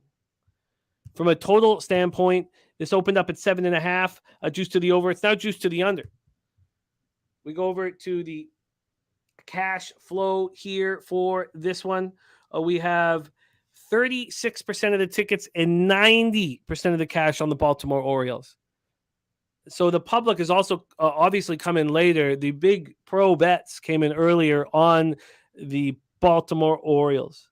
You have 56% of tickets and 72% of cash on the over. Take it away for us here. Jose, Sweet Tea Tits, 1 hole, 2 fingers, Bouquet, your say hey play today. I hate to be the turn of the punch bowl here, but Grayson Rodriguez didn't have a good spring training. It wasn't like he was mowing guys down and everything. I'm a little surprised they brought him up this early. We all knew that he was ready to go, et cetera, but he didn't pitch well in spring. Whatever that start is in the last AAA start, I'm not too worried about it either. But they said, we need to see him pitch a little more. He needs a little more seasoning, and obviously the best place to do it is the majors, but I just think he'll struggle here a little bit, and ultimately I don't hate an over here, but I'm not going to be I'm not going to be confident enough to back the Orioles with him involved in it at the end of the day. I thought about, taking my dice and rolling it on Orioles first 5 perhaps, but I was just not sold enough at the end of the day. I finally pulled up his damn spring training stats. It took me 2 years to do it. 2 2/3, 1 earned run, 3 innings, 4 earned runs, 3 2/3, 5 earned runs, 5 runs, 2 of them earned there. And then 4 innings, 5 earned runs there, 3 home runs given up as well in total spring. So not too bad, but I need to see it, I guess. So at the end of the day, I'm going to bet what's been making me money this first couple of days, thankfully. Jimmy, we were on it the other day as well. It's Orioles team total over. I'll prove it to me, DeGrom. Prove to me that you can come out to this new location, pitch well. And if you do pitch well, congratulations, Jimmy. Let's think about this. He's not Sandy Alcantara. He's not going to go a complete game. Sandy got me right in the keister last night. I was on the Twins money line. He just refused to come out of that ball game. I was hoping he would. Didn't. DeGrom, give us 6 innings, I think, maybe 7 if they're really pushing it. I'd be surprised. I would be confident enough. I think these Orioles can get up to the Rangers bullpen. That's not good either. So I will gladly take an Orioles team total over 3, minus 105 right now. It's just been cash and cash and cash, and maybe it helps that you're playing the shitty Red Sox offense. Maybe it helps that you were facing Andrew Heaney yesterday, who stinks. But I just think this Orioles offense is good enough to get to Jacob deGrom. Jose is on the Orioles team total. What was the numbers? 3 at -105. Wow. And Yeah. Sharpie mentioning that he's capped at 90 pitches today too. So give me 90 pitches to DeGrom, and I'll take that bullpen. Yeah, I think this is a really appealing look here. If you're into juice like our guy Peter Loshak, you can get a 2.5 at places as well. I have a -145, but yeah, 3 I think is crazy. I like the over in this game. I don't want to bet unders right now with the alleged juice balls and all the rules and all that stuff. So unders are out for me, unfortunately. Shout to Nolan. Did Alcantara didn't have a terrible opening start, but the fact that he went completo with the shutout yesterday, did that concern you here testing DeGrom that he could do something similar? Well, the difference is that Sandy, he fucking eats perfect or eat complete games like nothing. You know, second start of the year, he'll go complete. It's sicko shit. He's really, really good. I was hoping he would struggle a little bit. And, you know, I knew the Marlins weren't going to score that much, but, you know, 1-0, whatever. That's not a bet that I hate losing, especially when the other guy goes complete. I just don't think DeGrom's going to go the whole way. And we know he's not going to go the whole way. 90 pitches, you know, is not going to take you full complete. You know, it took Sandy 100 pitches just to shut out the Twins. But I believe in the Orioles bats a little bit more. I'll trust them. And like I said, DeGrom comes out 5th, 6th inning, hopefully. We'll get the Rangers bullpen, which, again, does not give me confidence. 3 runs is very doable for this Orioles ball club, and it's just been cashing for me. So it's just one of those things that maybe this is the casino's money at this point, the house's money. So, yeah. I like your look. I think it correlates to where I see the X's and O's. I'm going to take a closer look at it and maybe add it myself. TJ says, y'all are too tainted from one bad game. This is a top 3 pitcher in baseball. Don't put all your eggs in one start. Look, I get that too. I get that too. But 3 is a pretty nice number. And again, you can get it at 2.5. You know, heavily juiced. I can get it -140, but I'll get the 3 at the same price as you, and I'd prefer that to cut the vig. Great stuff, Jose. Great stuff. So Jose will be capping the whole card with me tomorrow. There will be no say hey plays of the day because there's only one late game. Let's move on, Jose. Great stuff. Jose's on the Orioles team total over 3 at -105. We have our Sharpie on K props on both pitchers, Grayson Rodriguez and Jacob deGrom. 5 for Rodriguez, 8 for deGrom. And we have razor sharp picks on the under 7.5 at -105. All right, let's move on here. Next up for us, 2:10 p.m. Eastern, Detroit Tigers 2-3, all 5 games on the road. Houston Astros 2-4, Minute Maid Park in Houston, Texas. Eduardo Rodriguez, the lefty, and we know what the Astros did last year to lefties. 261 with a 783 OPS. Rodriguez 5 1/3 on opening day, 3 hits, 3 runs, 1 homer, 5 Ks, 2 walks. The 4-0 loss at Tampa. Javier on the other side. 5 innings, 8 hits, 3 runs, 6 Ks, 1 walk, and a 6-3 win at home over the White Sox. And the taint play of the day is here, and it is Matty Ice's Astros first 3 -0.5 at +100. First 3 -0.5 at +100 for Matty Ice. The taint play of the day is it.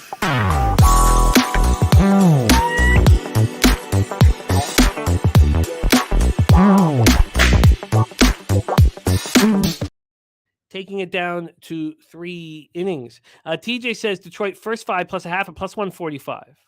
Says how bad the Astros have been hitting lefties. It says small sample size, but they have not started out the year well against lefties. And it depends on what stats you want to trust right now. And there's nothing wrong with, however, that's the great thing about what we do is you have a complete autonomy as to what numbers you want to give focus and attention to. It's all about winning. Let's take a look at the line history here for this Tigers-Astros spot. We have, move over. Here we go. We have the Astros opening up -235 and now -246. They got up to -261 at 9:23 this morning. So there's been 15 cents of buyback on these Detroit Tigers. And you just heard from TJ that he is on the Tigers plus a half at plus 145. This total opened up at 7.5 and is now at 8. And Matty Ice says Javier dominated this weak-ass Tigers team last year. Expect him to deal here again. Barry Smith says, does Matty Ice have a show? We'd like Matty Ice on our show. But no, he does not have a show. He just delivers the goods here for us. TJ says, I have learned over the years that the books do the same thing for MLB pitcher second starters they do week 2 of the NFL. Major overreaction. Let's take a look at the cash flow for Tigers Astros, and we have to speed up a little bit. We are going long in baseball, and we have NBA next, and our guy, it's Darryl, ready to rock. 82% of the tickets, 70. Oh, it just changed. It was 82 and 70. Now it's 83 and 75. So bets are coming in on the Astros right now, but still we have bigger bets placed on the Detroit Tigers. Total wise, 58% of tickets, 78% cash on the over. And the market is moving towards the over. So I guess there is an expectation that Javier is going to, pitch okay. And Sharpie saying what lefties have the Astros faced thus far. Let's take a look. Why don't we pull that up? That what TJ is talking about here, so we can see it with our own eyes. Because he says that the sample size is low. How low is it? Let's just go over there quickly here. And thank you for mentioning that to us, Sharpie. Let's just see what exactly we're dealing with, because they destroyed lefties last year. And oh, geez, sorry, I hate when this happens. Sorry, move back here. Let's go to. Oh God, sorry. Jeez, God, I gotta get these sites rolling. Okay, here we go. Team.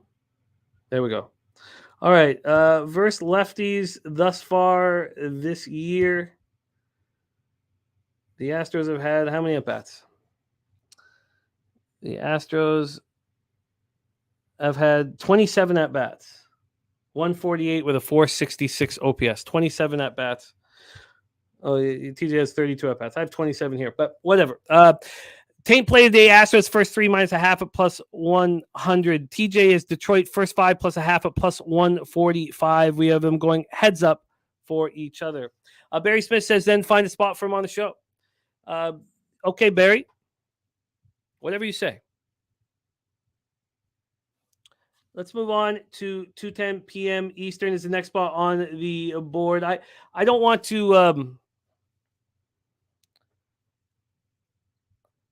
I don't know what Eduardo Rodriguez is going to give us, and I don't want to bet on this huge favorite with Javier right now and the Astros. But let's move on. 2:10 p.m. Eastern, we have come to our guy, Ron Crawford's play of the day. Ron Crawford is moving on the Chicago White Sox minus 1.5. Chicago White Sox on the run line.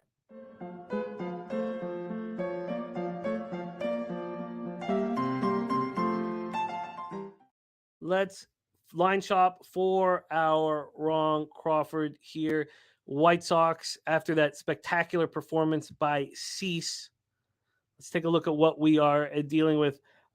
And that's a big plus line. And we are tracking everything that Ron delivers this year with average line and ROI. He wants them on the run line minus 1.5 at plus 162. Looks like the best we can give him.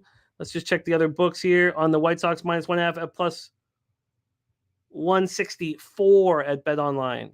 So there we go. Ron Crawford is in White Sox minus 1.5 at plus 164. Logan Webb going up against Dylan Cease. We're a guaranteed rate field in Chicago, Illinois. Let's take a look at the weather first and foremost here in Chi-Town. 70 Fahrenheit, 18.4 miles per hour left to right.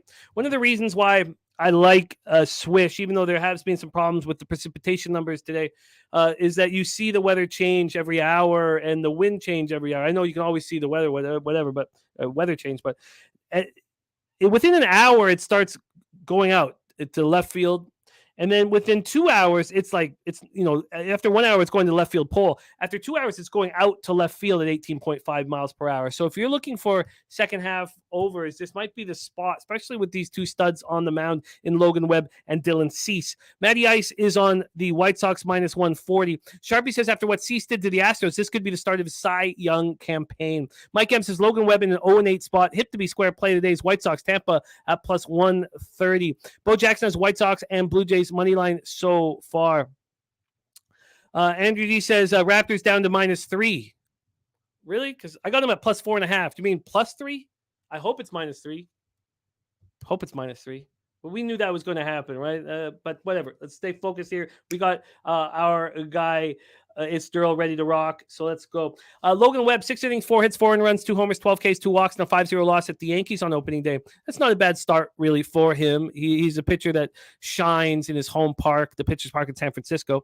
Dylan, +3. Okay, that's all good, Andrew. That's all good. Dylan Cease, 6 1/3, 2 hits, 1 earned run, 10 Ks, no walks, and in a 3-2 win at the Astros on opening day.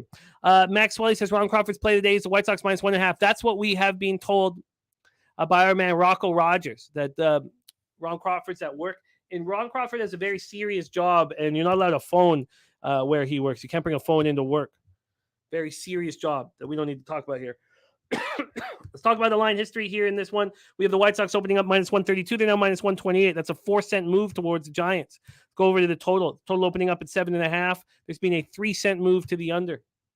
Take a look at the cash flow here for this one. We have 63% of the tickets and 90% of the cash on the White Sox. Well, then why on earth is the line not moving towards them? Then we have 79% of tickets and 91% of cash on the under.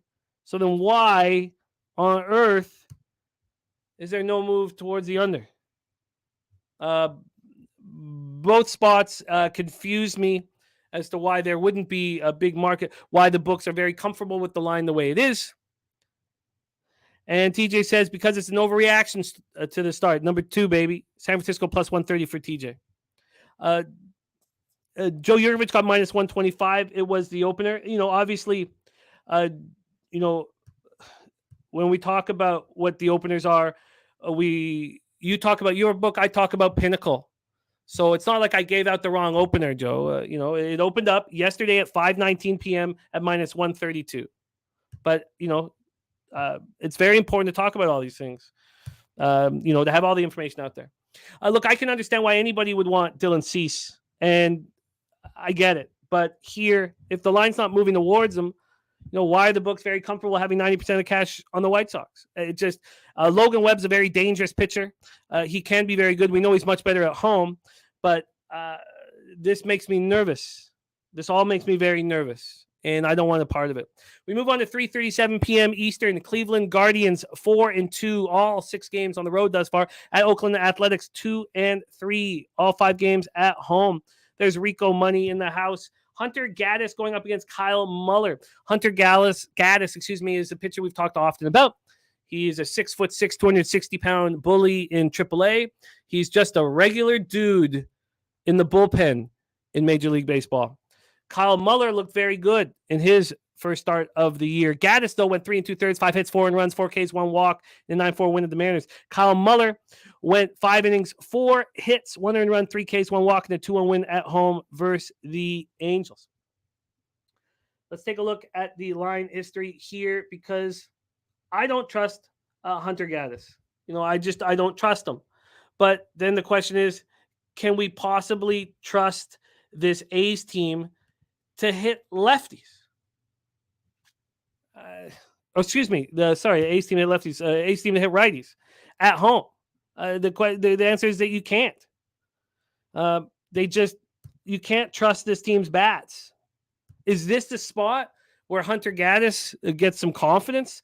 Because if there's 2 franchises that we just have to trust their pitching decisions, it's the Rays and the Guardians. And obviously, if Tristan McKenzie was here, maybe we don't see Hunter Gaddis in the starting rotation. We probably still do. But the A's last year against righties, 214 with a 623 OPS. I expect Kyle Muller to be good again. We talked about fading the Tribe against lefties. We did it all last year where they were the third worst in Major League Baseball against lefties. Why wouldn't the A's be live here first 5? Let's take a look at the line history before we make decisions based around that. Let's take a look at the line history. First off, Oakland opened up at plus 115. They're now plus 114. Total-wise, this opened up at 8. And it's no movement. We've had no movement on either. No movement on either. Now, Kyle Muller gets a second consecutive home start. Sharpie says this can be a setup for a disastrous day for Muller with his career 4.8 walks per 9, and that's his average. The Guardians were elite last season in running up pitch counts and not striking out. That is a beautiful, beautiful comment from Sharpie. God, how good are we when we work together like this? This is fantastic. So cash-wise here, you have 39% of the tickets and 53% of the cash on the A's. 39 and 53 on the A's. Then on the total, you have 42% of tickets and 62% of cash on the under, which is telling us that Hunter Gaddis is capable of having a good start. Hunter Gaddis is capable of having a good start here. And look, I've faded him in every start he's had ever in his career. 3 starts, I faded him in them all. I can't do it here. And that's a great comment by Sharpie. So if that's the case, if Muller can get touched or at least knocked out of the game, the problem is that, I guess it's not a problem, but 42% ticket, 62% cash on the under. It doesn't all correlate for me. All right, we have 2 games left, and then we will do a review, and then we get into NBA. Let's move on. Sharpie says, I've got to think Frank Conan knows what he's doing. He said Hunter Gaddis came into spring reintroducing himself to the team as a new man. Oh, I completely agree, Sharpie. Like I said, if the Rays or the Tribe make certain decisions about pitching, you just have to respect them. Even though I faded him, this will be the first start of Gaddis' career that I'm not fading him. 4:10 p.m. Eastern, Los Angeles Angels 3-2, all 5 games on the road at the Seattle Mariners 2-4, all 6 games at home. We're at T-Mobile Park in Seattle, Washington. Shohei Ohtani on the bump tonight. 6 innings, 2 hits, 10 Ks, no one runs, 3 walks, and 2-1 loss at Oakland on opening day. Chris Flexen, the Certs without the Retson. 4 innings, 4 hits, 1 earned run. That's Maestro Fresh West, by the way. 1 strikeout, 3 walks, and 9-4 loss at home versus Cleveland. I don't trust Flexen, but we know what he does at home. He just continues to pitch well at home. He's just one of those guys who loves pitching at home, can get soft contact. Hunter Engelhardt says best value on the A's is first to score at plus 135. And he says he totally agrees with Sharpie. He says that's why he's off the first 5 innings or even the first 3 innings. Flexen's still a pitcher. Flexen is not a bad pitcher. Let's take a look at the line history here for the second to last game on our baseball card with Ohtani going up against Flexen. We have the Mariners opening up at plus 126 and now plus 150. A giant move towards the Angels. This got up to minus 169 at 10 this morning. It's now at minus 164. Big move towards the Angels. Total-wise, it's opened up at 7 and it's moved to 7.5. It's moved to 7.5. That's a very interesting move in this one. Let's go over to the cash flow here. Get to the cash flow. Yes, Rem, most I've met him a few times. And I've got some funny stories, but this is not the time or the place for it. Let's talk about the cash here. 78% of the tickets, 86% of cash on the Angels. Market moving towards them. Then 66% of tickets and 79% of cash on the under. You know, that is a lot of money here on the over. Or, excuse me. Let's just go over this again. Sorry, I had to get it. That is a lot of money on the under for it to move up to 7.5, right? It's not a lot of cash coming in on the under for it to go up half of a run. So if that's the case, they're saying that Chris Flexen is going to get touched. But I would prefer not to fade Chris Flexen at home. We saw what happened with Ohtani in the first game of the year. He didn't get the offensive production to warrant the big favorite that he was. So, look, we talked about yesterday's big move towards the Seattle Mariners. Seattle Mariners blew them out. This is probably the biggest move of the day here.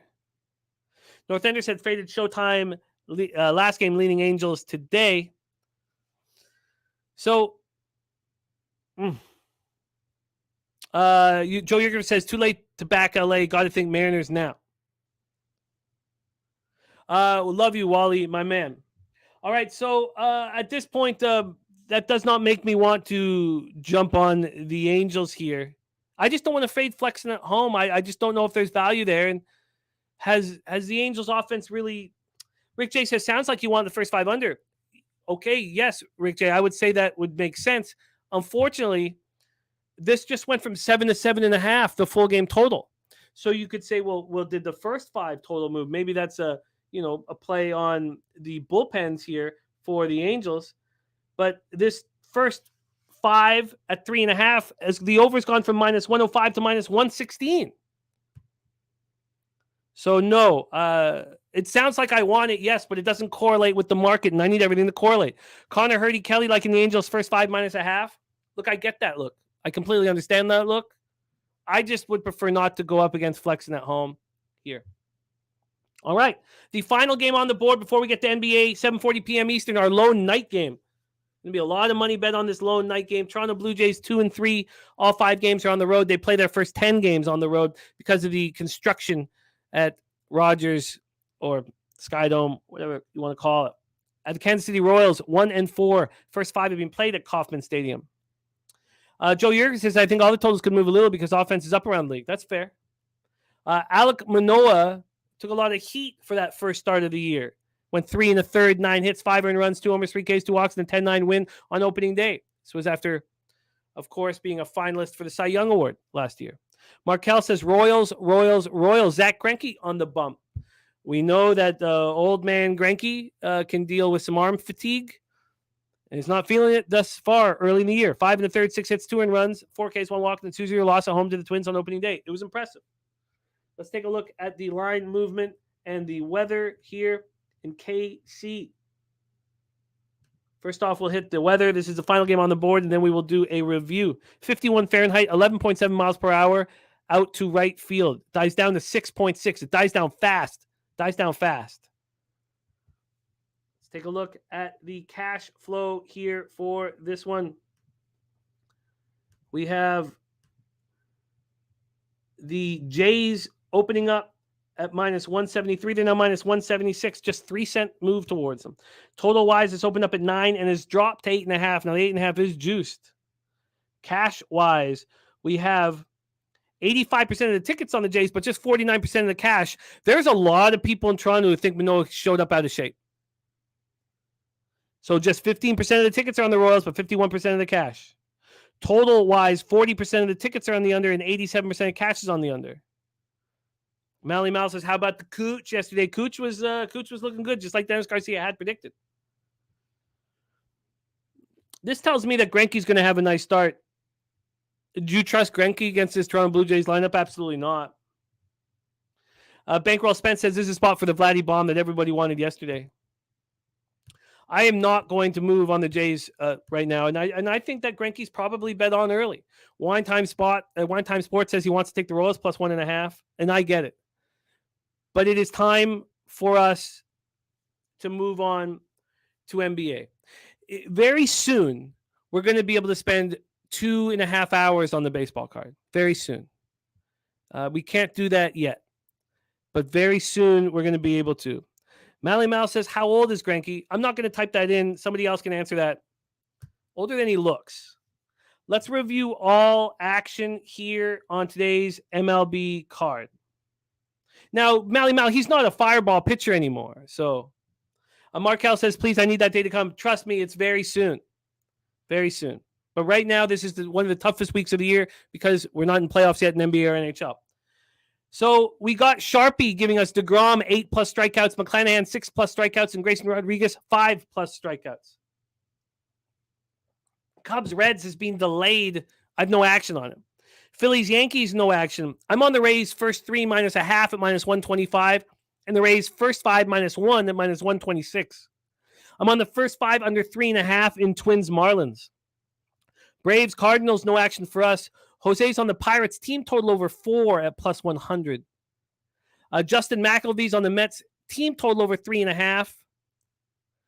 And Jose is on the Brewers -1 at +108. That's his say hey minute.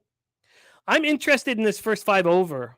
I need to study it more. This game goes off in 50 minutes. Then Jose's on the Orioles team total over 3. I'm interested in that look as well. Razor Sharp picks is on the under 7.5. So that, obviously those two bets don't correlate, which may end up keeping me off of it. Then Matty Ice, Taint play the day Astros first 3 -0.5 at +100. He's expecting Eduardo Rodriguez to get touched early. And TJ's on the Tigers first 5 +0.5 at +145. Ron Crawford spreadsheet play of the days White Sox -1.5 at +164. Nothing in Guardians A's, nothing in Angels Mariners, and nothing in Blue Jays Royals. That is our MLB card for today. We move on to NBA, the association, and we have just the man to help guide us to the cash. Please welcome from Los Angeles, California, and thank you for your patience as well, because we went a little long in baseball. You're a good man. Please welcome from Los Angeles, California. It's Darryl, baby. Yo, what is good, man? What's good, bro? As always, it is good to be back talking ball, Jimmy. Good to be back. What a crazy, crazy season it's been for me this year. Up and down. But we still truck on, man. We still truck on. As usual, Wednesdays are good days, man. And as I tell you, Jay, any day on this side of the grass is definitely a great day. Yeah, great day. I'm with it, man. So not even good. I say great just because it's in my head, because Brian Watson said no good picks in baseball. I think he means it's just great picks. We have just great picks in baseball. There you go. That's what I think he's intimating here. Much love to you, Nuke Worker. Coming off a 3-2 day for myself in NBA. I thought I was going to be a 4-1 day, but the Thunder no showed in the fourth quarter, and it was upsetting. But I'm looking for. I'm starting to feel this is the most confident I've been over the last maybe 5 or 6 weeks. And okay. I'm looking forward to attacking this card today with you right now, my friend. So let's get to work. Let's get to work. At 7 p.m. Eastern, Brooklyn Nets 43-36, 21-19 on the road at the Detroit Pistons, who are I did put the comma in the wrong place. 16-63, 9-31 at home. We're at Little Caesars Arena in Detroit, Michigan. Let's pull up the line history here and the cash flow. Let's move over to NBA and let's get to work. Here we go. So we have a bunch of teams today on the second half of back-to-backs. We have a bunch of teams today that don't have a reason to try hard. Absolutely. As well. Absolutely. So first off, both these teams are on the second half of back-to-back, and I've been saying this for some time. How good have the Pistons been on the second half of back-to-backs this year? It's crazy. It makes no sense, but it's been happening. They've been very good on the second half of back-to-backs. Here, this opened up with the Pistons as 10.5-point dogs. They're now 11.5-point dogs. We have a 1-point move towards Brooklyn. Total-wise, this opened up at 221. It's now at 219.5. And Brooklyn has a chance to solidify their positioning because we know that they hold the tiebreaker over the Heat. There's 3 games left for them. And if they win 2, they are out of the play-in and they clinch the 6th seed. So we have total-wise here, opening up at 221, dropping 2 points at 219.5. Cash flow here. Let's move over to NBA and get over to the cash. And here we go. 40% of the tickets and 84% of the cash are on the Nets. Clear, sharp money on the Nets, expecting the Nets to be locked in because they have a chance to clinch. 46% of the tickets and 62% of cash is on the under. Brooklyn, over the past 5 games, playing at the pace of 97.9 possessions game. Detroit playing slightly slower, 97.30 possessions game. As I said, both teams are on the second half of a back-to-back. Nets come in after having their 3-game winning streak snapped in a 107-102 loss at home to Minnesota last night. No travel. The Pistons coming off their 10th straight loss, 118-105 at home over Miami last night. Travel. Bagley, concussion, Magruder, foot injury, Bogdanovich, Burks, Stewart have been shut down. Take it away for us here, Darryl. First game on the card, Brooklyn Nets, Detroit Pistons. Yeah, so this is an exciting time. And the reason why, Jay, is to your point with teams having a lot to play for and teams having nothing to play for. In some cases, you can kind of throw the numbers and the trends, out the window, right? It's all about gut checks, and it's really all about can you get a win here? Now, obviously, in this game, you have the Nets having more to play for than the Pistons. Pistons are already 1-2-3 Cancun type deal, right? They're already checked out. Brooklyn's in a spot to where they can solidify that sixth position and prevent themselves just from being in that play-in portion of the postseason, if you will. I looked at the numbers here, and it seems like a safe spot is the under. It just seems like that. Over the last 5, overall, Brooklyn's giving you about 29 points in the first quarter, and they are allowing 28. But over this last 5, Brooklyn is giving you 26 points, and their defense has actually stepped up, allowing only 26 points. So they're playing a lot. The game, or the pace of the game, has been a lot slower, if you ask me. And really, on Detroit's side, they just don't get the buckets. If anything, they're allowing more points than they would overall for the season at 30.6 while only shooting 27.4. So I was looking at Brooklyn's first quarter number. It's 3.5, but it's just too tight for me to get to the window to it, to be honest with you. And I do believe I missed the steam because this number I've seen in some books for the total has gotten as low as 218. So if I'm just looking at this game, if you like Brooklyn, just get there and get them early. And this is the reason why. Remember, I played Brooklyn at -9.5 and said, or -10.5. And that was against the Wizards, I believe, lost that game. They wound up winning by 9. By 9. Yeah. By 9 points, Jay. You're right with me there. So I just can't get there as far as taking these double-digit numbers. Even though Brooklyn has more to play for, I believe it's going to be an under game because you'll see that defense step up. If you look at these head-to-head, they just played. Detroit got them. So if you want to talk about a revenge angle, they did beat them 130-122 on January 26th, a few months back. I just don't feel comfortable playing this game now because the number is just way too large. Way too large, if you ask me. So it's a no play for me, but I do lean Brooklyn Nets -3.5 in the first quarter. We'll see if this number gets down a little. Yeah, I hear what you're saying. I do think that Dwayne Casey is, he's a character guy, and he gets a lot out of players. And I do think, if you look at Hayes, Ivy, Livers, and Wiseman, they still have a lot to prove. Some of the guys that, and also I see when I watch this Pistons team, I see them fighting hard in that first half. And then just like in that Heat game, which I believe 119-105, they were in that game until, the third quarter, fourth quarter. But I do agree that the Nets are going to be locked in here. And I do respect the sharp action on the Nets, even though, as I've said, I kind of like the Pistons in second half back-to-backs. But obviously, that's just a vividness bias that you can respect the trend, but I don't need to bet it. So I'm comfortable. Brian Watts says, why are Pelicans faves? They got killed last night. Speaking of that last night, and just to go over NBA quickly here, because we're going to move past this game and not have action on it, but last night we cashed Orlando first quarter +1.5 easily. In Houston first half, we cashed it, but it wasn't that easy. Pelicans -4 was a bad loss. Lakers Utah first half over was very easy, and then OKC +8 broke us in the fourth quarter. But again, I would have had a losing day, and I was only up less than a unit, +0.8 units. But I would have had a losing day had I still moved on the Bulls. But you got when the line gets away from you, just let it get away from you.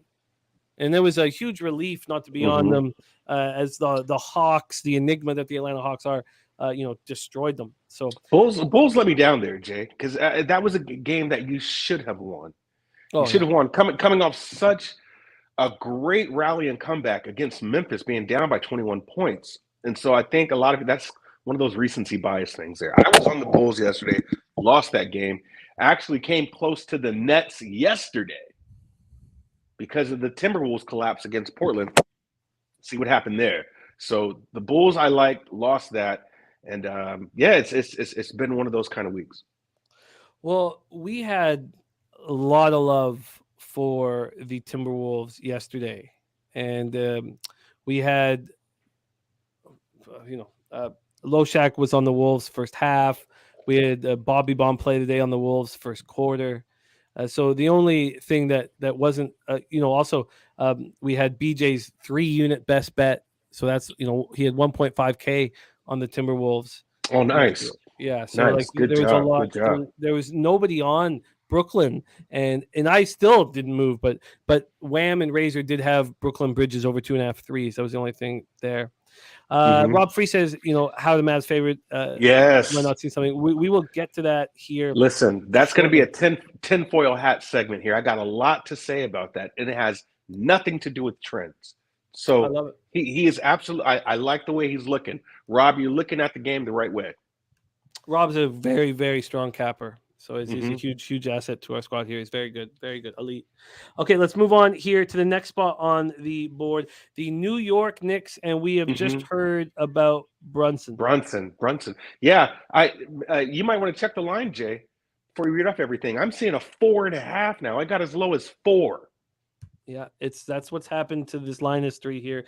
This opened up with the Knicks as 8.5-point favorites. They are now 4.5-point favorites over at Pinnacle. Total wise, this opened up at 233.5 minus 103. It's now 229. The move when Brunson was announced out was big. I assume he was announced out at 11:20 a.m. because it went from 233.5 to 231, and even since it's dropped down to 229. Was that 229? Yeah, Jay. Yeah. But tell me this: we've got R.J. Barrett, who's questionable. Does Jalen Brunson warrant a 4-point move, or could that be kind of gearing up for R.J. Barrett also not playing? Non-COVID illness. I think you're absolutely right. I think that makes sense to me. So now we're going to see a Knicks team without Randall, Barrett, and Brunson. So let's break this down. Knicks still 23-16 on the road. Pacers just 20-19 at home. And, of course, Halliburton and Miles Turner have been shut down. I mean, it's not being official yet, but we know. Can connect the dots in that one. Let's take a look at the cash flow here for this spot. We have here we go. We have that's this. Well, on the total, 75% of tickets and 95% of the cash are on the under. So obviously there was people in the know, and they attacked it. From a spread perspective, we still have 40% of the tickets and 47% of the cash on the Knicks, but it's confusing with the 4-point move, and I don't think we should tie too much into it. Knicks are 4-1 over their past 5, playing at a pace of 97.2 possessions a game. Pacers 1-4, playing at a pace of 102.80 possessions a game. Joe Yokovich says, here's an over spot with both teams not really caring. Knicks coming off their fourth straight win, 118-109 at home over the Wizards on Sunday. And also, let it be known, though, about the RJ Barrett thing is they said that he was playing. They said yesterday that he was going to play.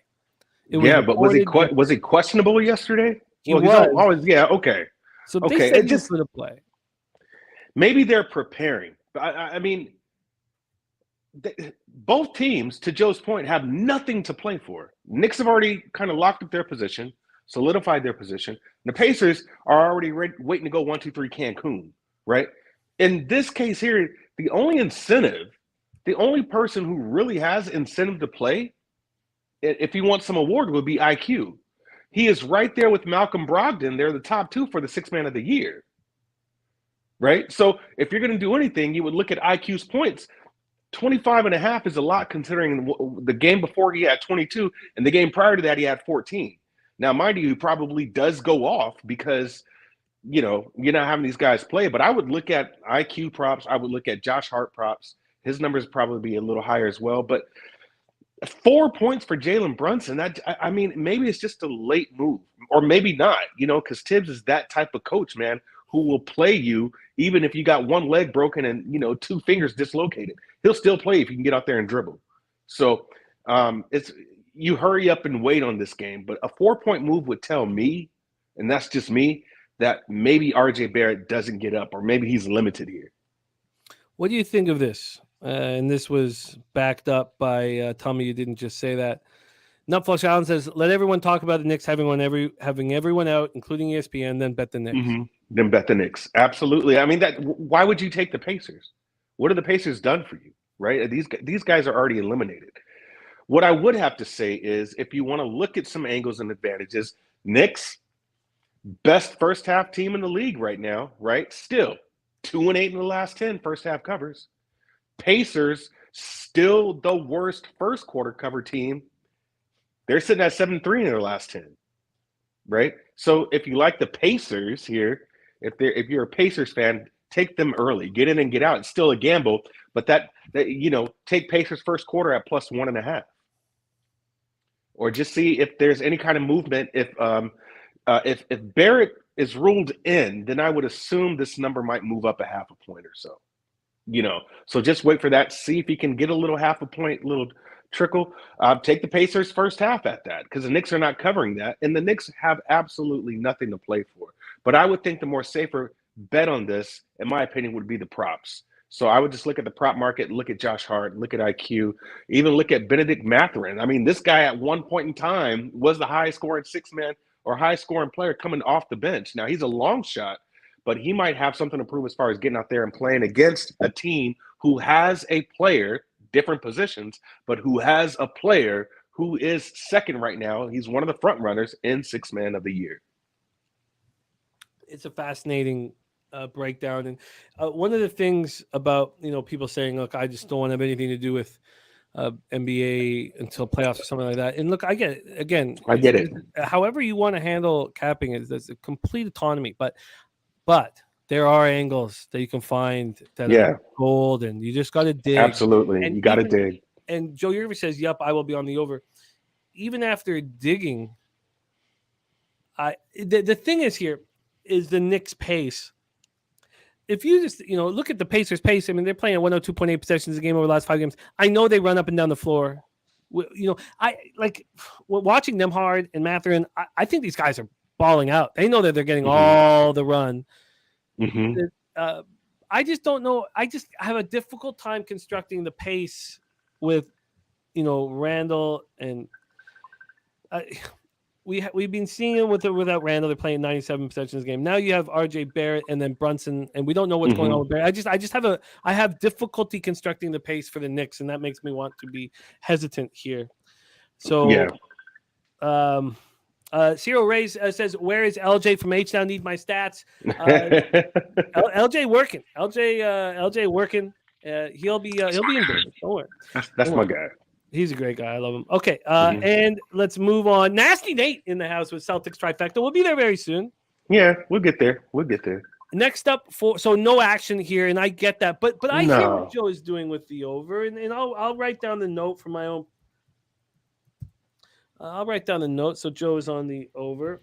Okay, let's roll on. Next up for us, 7:30 p.m. Eastern, Washington Wizards 34-45, 16-24 on the road at Atlanta Hawks, 40-39, 23-16 at home, State Farm Arena in Atlanta, Georgia. I tell you how I have no compassion for, like Calgary Flames fans and NHL, just sort of too near and dear to my heart. But I have some compassion for Wizards fans, man. God, it's just been horrific. It's just every time you think, right. Every time you think there's a glimmer of hope, Bradley Beal's calf muscle comes to fruition. Washington 1-4 over their past 5, playing the pace of 102.4 possessions a game. Atlanta 3-2, playing the pace of 100.31 possessions a game. This is very interesting. Von Post says he's been watching the Wizards fan for years. It's just sorry, brother. Yeah. Sorry. Every time you think there's a little bit of hope, Agent Zero brings a gun to the locker room. Right. Just can't catch a break, man. Okay, so let's take a look here at the line history for this one. We have the Wizards opening up at plus 11 at minus 103. They're now plus 11 at minus 109, 6 cents towards them. Total wise, it's open at 233.5, and there's been a 5-cent move to the over. So a very, very small movement, in this one. Why don't we take a look at the cash flow and see if that illuminates anything for us? We have spread wise 40% of the tickets and 70% of the cash on the Hawks, but it's not moving towards them. Then you have 45% of tickets and 92% of cash on the under. Look, that's a lot of money on the under for the market not to be moving over there. So, both teams again on the second half back-to-back. Wizards coming after suffering their third straight loss, 140-128 at home to Milwaukee last night. DeLong Wright and Porzingis are sick.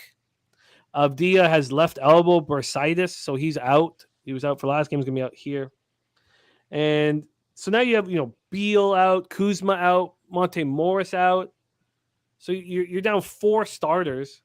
Hawks coming off their second straight win, 123-105 at the Bulls without Trey. And Brian saying Hunter out for Atlanta. This game makes me extremely uncomfortable, but we should do our due diligence on it. Do you have any thoughts here with the Hawks? You know where to go with this. I'll make this official here. First play, I am going to go back to the window on how we played this game. Washington Wizards, Atlanta Hawks, over 57 in the first quarter. Over 57 in the first quarter. Washington Wizards right now 6-3-1 to their last 10 to the over in the first quarter. And the Atlanta Hawks are 7-3 in the last 10 to the over in the first quarter. Right now, Atlanta in their last 5 is averaging 31.4 points in the first quarter. And you have Washington averaging almost 29 points in the first quarter. So I believe we got a little bit of cushion here. It doesn't. A lot of people say I heard some. I think this was yesterday actually, where some people say that the Hawks play better without Trey. I'm like, wow, that's kind of crazy. I mean, so there isn't going to be any defense going on. That's why you do have a high number at the 233.5. There's no way I would touch a side on this game, even though Atlanta's in a position to where they want to keep. I mean, they're tied right now with Toronto, I believe, in those play-in spots. So they're 2 games behind Miami. You at least want to win the game so that you can keep that 8th spot. I believe they're in the 8th spot now, and Toronto's right in the 9th spot. So the only way I could play this game is I know it's going to be some buckets scored. Washington still having that trend to where they are first in the league. They have been all year. They put up the first quarter went over in the Milwaukee game. The first quarter went over in their last 3 games here. And so I just believe that they're not going to stop Atlanta from scoring. And regardless of Kuzma being out, Beal being out, Porzingis being out, they're still going to put up 29 points, 28 points in the quarter. So 57 is pretty good to me. There's no way I don't see this being low. Give me Atlanta, Washington over 57 in the first quarter. I get it. In your breakdown, do you have either DeLong Wright or Porzingis in the lineup? I'm taking them as they're not going to even play. Okay. So, I mean, if in my opinion, if they were playing, this would be a higher number. Mm-hmm. If they were playing, when I start seeing 55s through 57s, those are relatively low for these types of teams who puts up almost 30 points in the first quarter. Atlanta putting up 31 points right now. You know what I'm saying? And so this has been without Trey. This has been without DeLon. And Washington's been doing the same thing. So it just seems like this number is low. And when it's that low, in my opinion, because you usually see these numbers around 59.5, even 30, or excuse me, even 60, 60.5 at some point. 57 is kind of low for these 2 squads, specifically more for Washington, because they're just number 1 in the over-under. So when I see that 57, that's just telling me they still might not play. Yeah, I especially pace-wise, this is beautiful from what we've seen from their pace the last 5. So I get where you're at here. I feel like I need to sit with this game longer, just because you scare me on that, Jimmy. Because when I played it already, I think that's going to probably go up. But when you start saying, "Oh, I just need to think about it for a little bit," I'm like, okay. It's just like it's just sort of like in horse racing. We race shape. And then here's a similar thing where I need to like, how is this like, this lineup? When I look at this lineup and it's more, and now we take Hunter out and do we have Trey in, and then we look at this Wizards lineup. We're missing all these parts. I have to look at the flow. Look at it's tricky. I find it very, very tricky, and I just need to sit with it. And not that I think that you're on the wrong, idea at all. I just need to sit with it. So let's keep rolling though, because the next game is one of the few times where I've had to make a move before the show started in NBA. I moved on to Toronto Raptors at plus 4.5. I was even late. I was late, but we all knew what was about to happen. We all knew that the Celtics were about to announce that, everybody is sitting. So then that's starting to happen here. So let's go. Raptors 40-39, 14-25 on the road. Game's very important still for them. By the way, talking about Trae Young, there's a belief up here that the Raptors are going to that Masai's going to make a move for Trae Young in the offseason. Wow. Yeah, there's a belief that he wants out of Atlanta, supposedly, and that this could be a nice match. That's up for Masai to decide. Celtics 54-25, 29-9 at home. Red TD gone Boston. Toronto 4-1 over the past 5, playing at pace 94.7 possessions a game. Boston 3-2, playing at a pace of 100.50 possessions a game.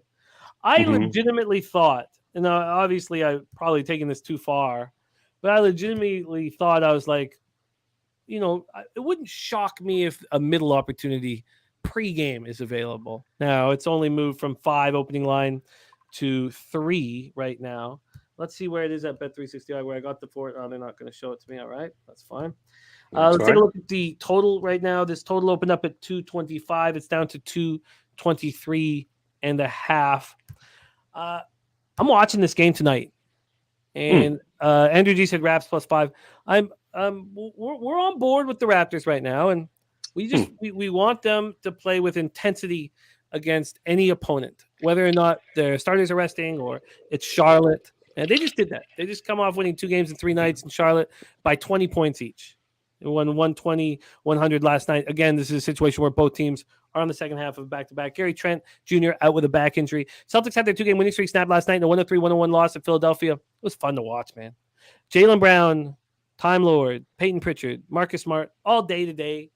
Would it shock you if Tatum doesn't play? I mean, Nasty Nate says Celtics smash. If you want the Celtics, please wait. Just be patient. You'll get a better number. Wow. Brian Watson says Bet365 is down to 2.5. So I like seeing that. So just wait and be patient. Max Welly says, well, Barton was a low-key great pickup. Look, you could tell with Nurse. Nurse was starting him. I mean, we could tell that Nurse likes him. So here we go. Total-wise, 34% of tickets and 98% cash are on the under.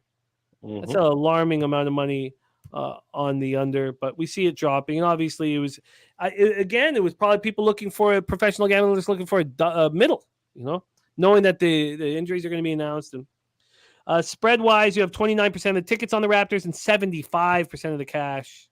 Grit and Grind got Celtics -1. Nasty Nate's on the Red Sox Celtics parlay. Take it away for us here, Darryl. Raptors, Celtics. Yeah, you know where I go with this. You know where to go with this, especially if you have people starting to sit, and I would jump on it now. Jakob Poeltl -12 or over 12.5 points. Jakob Poeltl over 12.5 points. That's the magic number. Played Charlotte, had 10 points. The prior game, he had 16. He's going to hit this 12 more often than not. And so if you like Jakob Poeltl, if you like prop bets, a lot of people have been playing Van Vliet assists. But because Jakob Poeltl is kind of up and down, you got to know where to pick your spots to play him. Play him over the 12.5. That's easy money here in this case here, especially if you have these bigs out, he'll eat. So that's an official play for me. Jakob Poeltl over 12.5 points as far as a prop. I do believe I missed the steam here. And this is, I can go either way with this game. Boston did end up losing to Philly yesterday. It was 2 points, close game. It is a back-to-back. It is kind of a travel because they were at Philly, not that far of a flight, if you will, but there's still travel involved. And the Raptors need this game. This is a game that they need, in my opinion. They're right there with, everybody. You got a couple of games here. You got 2 games left, right? Miami's 2 in front of Atlanta and Toronto. So Toronto, I think, in my opinion, this is just my opinion, provides a better matchup against Miami. I really do. I mean, Toronto just got Miami and beat them. They just beat them what? Earlier this month? Toronto beat Miami, on the 28th of March, 106-92. So they're just these longer defenders that you don't have to worry about making a bunch of threes and stuff like that. You just defend Of course, you got Jimmy in the game. He controls the pace, but you want a more slower game. You want kind of a more grimy game. And I think you get that with Miami versus going up against possibly Toronto or Atlanta that can just run up and down. That's just my opinion. So if I were Toronto, I would want to play Miami in the play-in versus, possibly play Chicago if the tables are flipped. So I do like Toronto to win this game outright. But I would have taken the points, but it's just coming down now to where I missed the steam. So I would make the more safer play and go with Jakob Poeltl over 12.5 points. And what was the juice on your Poeltl? Minus 117. Minus 117. You are locked in. I like where you're at. I like the plus 4.5 here. I want to wait and see. There may be some team total interest I have, but I do want to see the final result of who is in and who is out. Yeah. Piker says that his first girlfriend's nickname was Yucca. That's oh gosh. Consider me interested right away. Joe Yurkovich says Jaylen Brown could play. His props could be good. I'm looking forward to see what ends up happening here. And Joe's right. They play again on Friday in Boston. Mm-hmm. So very interesting here. Marlins up 1-0. Soler home run, says Swelly. Did you guys like the Padres? The Padres don't play today. They don't play. Okay, because they lost to the Diamondbacks. I don't. Yeah. You can have. Okay. Yeah. They don't play today. But they'll be in business here tomorrow. Ton of afternoon baseball today and tomorrow. Let's move on to those Bulls that you just spoke of. 7:30 p.m. Eastern. Chicago Bulls 38-41, 17-22 on the road at the Milwaukee Bucks. 57-22, 31-8 at home. We're at Pfizer Forum in Milwaukee, Wisconsin. The Celtics loss means that. So basically, both teams are on the second half of a back-to-back, and they're locked into their playoff positions. They're locked. So both teams have no reason to do anything here. So Chicago 2-3 over their past 5, playing pace 98.4 possessions. Who's going to be in their lineup? Milwaukee 4-1, playing the pace 101.90 possessions. Bulls come in after having their modest 2-game winning streak snapped in the ugly 123-105 loss at home to Atlanta yesterday. Yeah, the Bucks won their second straight game last night, 140-128 at Washington. We got Grayson Allen, Chris Middleton, Javon Carter, and Pat Connaughton all day to day. So let's take a look here about the line history in this one.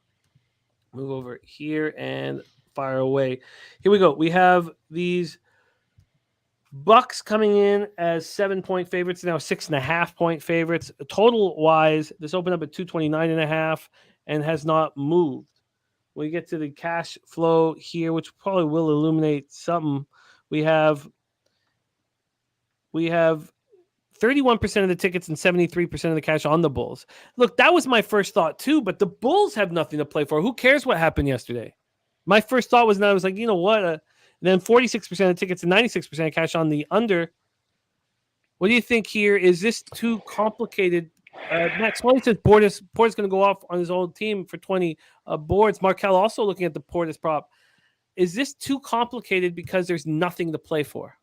Kinda, right? But it's just all contingent on if Toronto just loses all their games, rest of their games, right? That game's going to be happening before. It's one of those things to where the best the Bulls can do is just swap with the to the ninth. But we close out the season at home against Milwaukee, and none of the Milwaukee starters are going to play. Yeah, they're not going to play, right? So, I mean, the Bulls just have to keep winning. I think they would have been in a better position provided they won against the Hawks, right? But now we're just talking about bottom tier play-in. Everybody else is eliminated. So, to your point, the Bulls really, I mean, they have something to play for, but they don't. So maybe they're already prepared just to stay in that 10th spot and just going to be happy with whomever they play, right? So maybe more now, it's right now kind of shutting it down and getting ready for the play-in, getting everybody ready for the play-in. I don't think that the Bucks are on the right side today, if you ask me. I believe the Bulls are the right side. I can only play the Bulls. But this is just one of those scenarios, to your point exactly. There is nothing that these teams really have to play for, so why would we gamble on them, right? Why would we put our money here where these teams each side could go either way? It's literally just a coin flip. There's no angle or advantage that I see here when you have two unmotivated teams.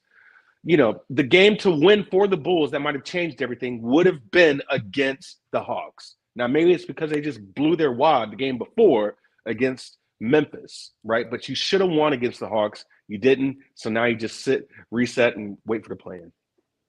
So I went over the schedules. Tubby didn't just say that, and it told me that there was no chance. Yeah, they're two games behind now. There's 3 games left. So they still can, and this is by everybody else losing their games. Yeah. So I don't see how they get there. Well, I mean, possibly, yeah. To tell me you didn't say that point, he is right. But to your point, Milwaukee's not playing anybody on the last game. So Toronto plays that game. If they just win that one game, that keeps Chicago back at the 10th seed. I don't see how these teams that don't have anything to play for, especially in these last 2 or 3 games, are going to go all out. Yeah, I agree. I agree. But I thought the same thing as you guys with the Bulls initially, and then I just was like, you know what? How do I trust? It's just hard to trust. So I don't want anything to do with it, but I will have some. I am going to be watching to see who's in and who's out. You know, because that will tell you the story. The Bulls start resting players right now. You know that they're just going to let go and try to be healthy for the play-in. So that will tell the story. No action for me. Is there any action for you here? No, sir. Absolutely not.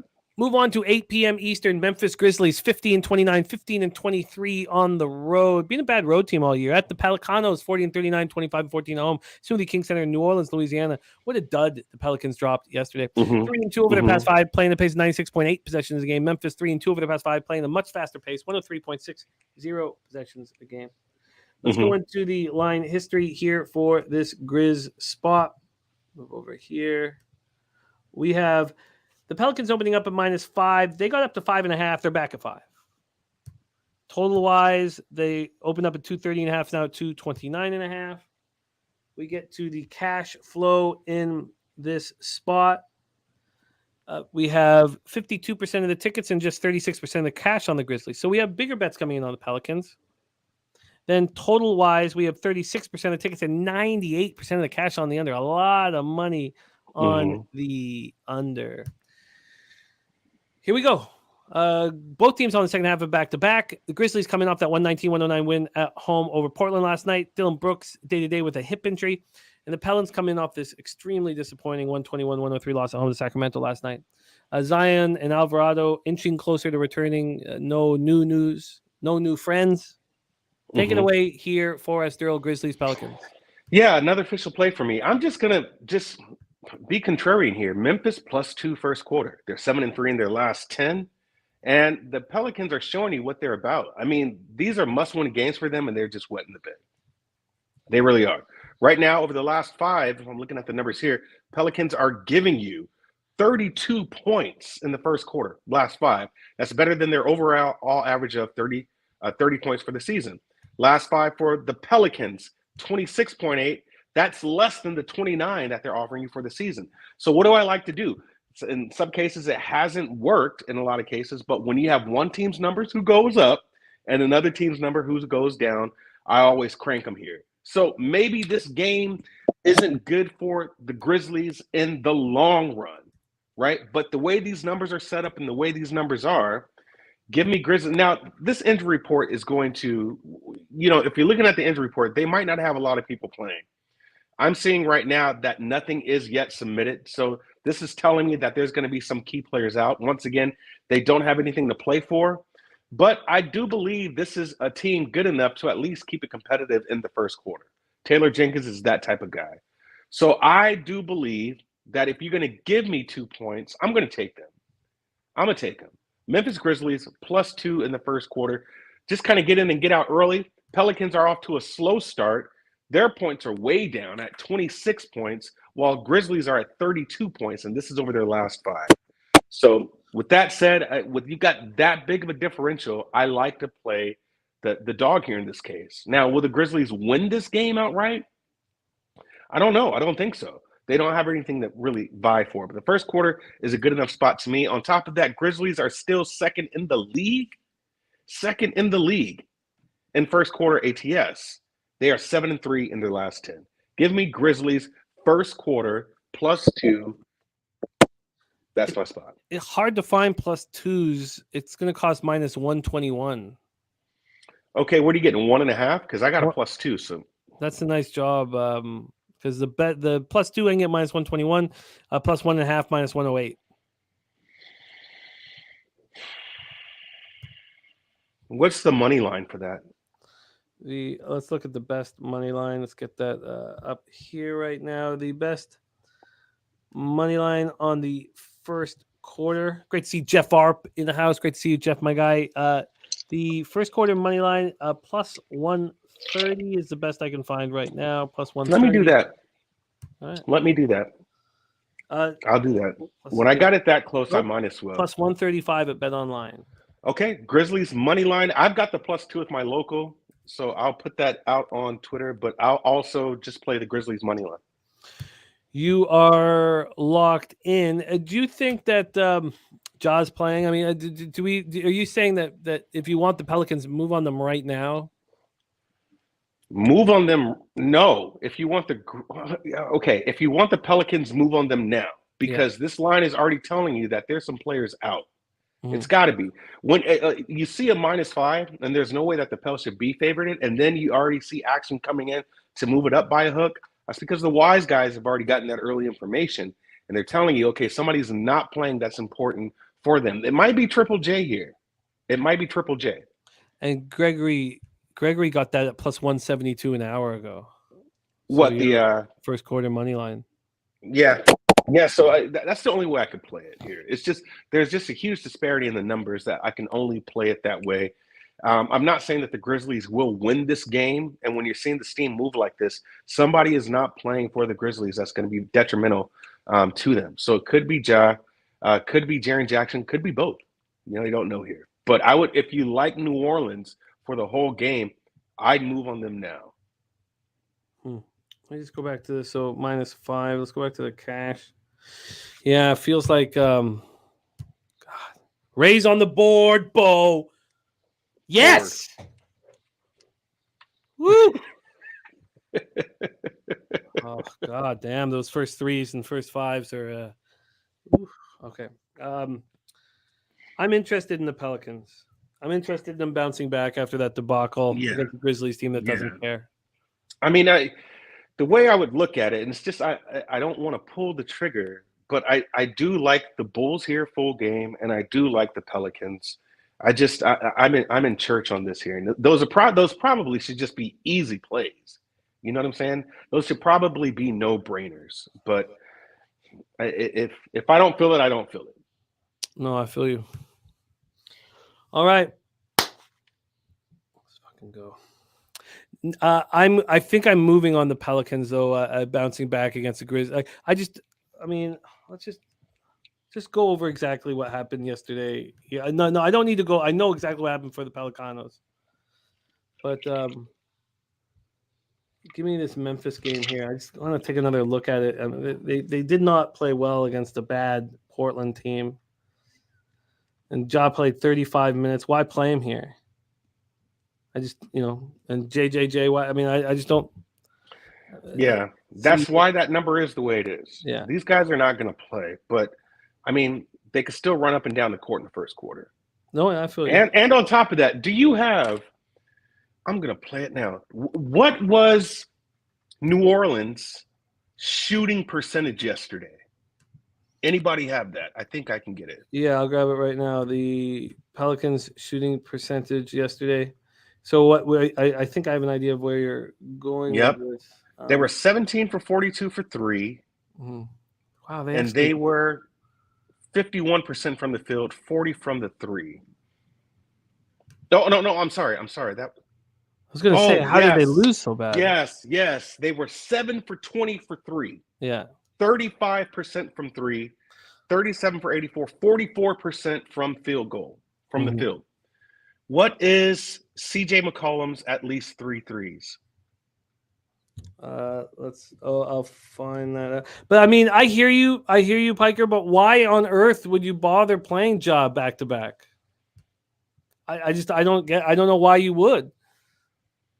I don't understand why you would. I mean, do you really have?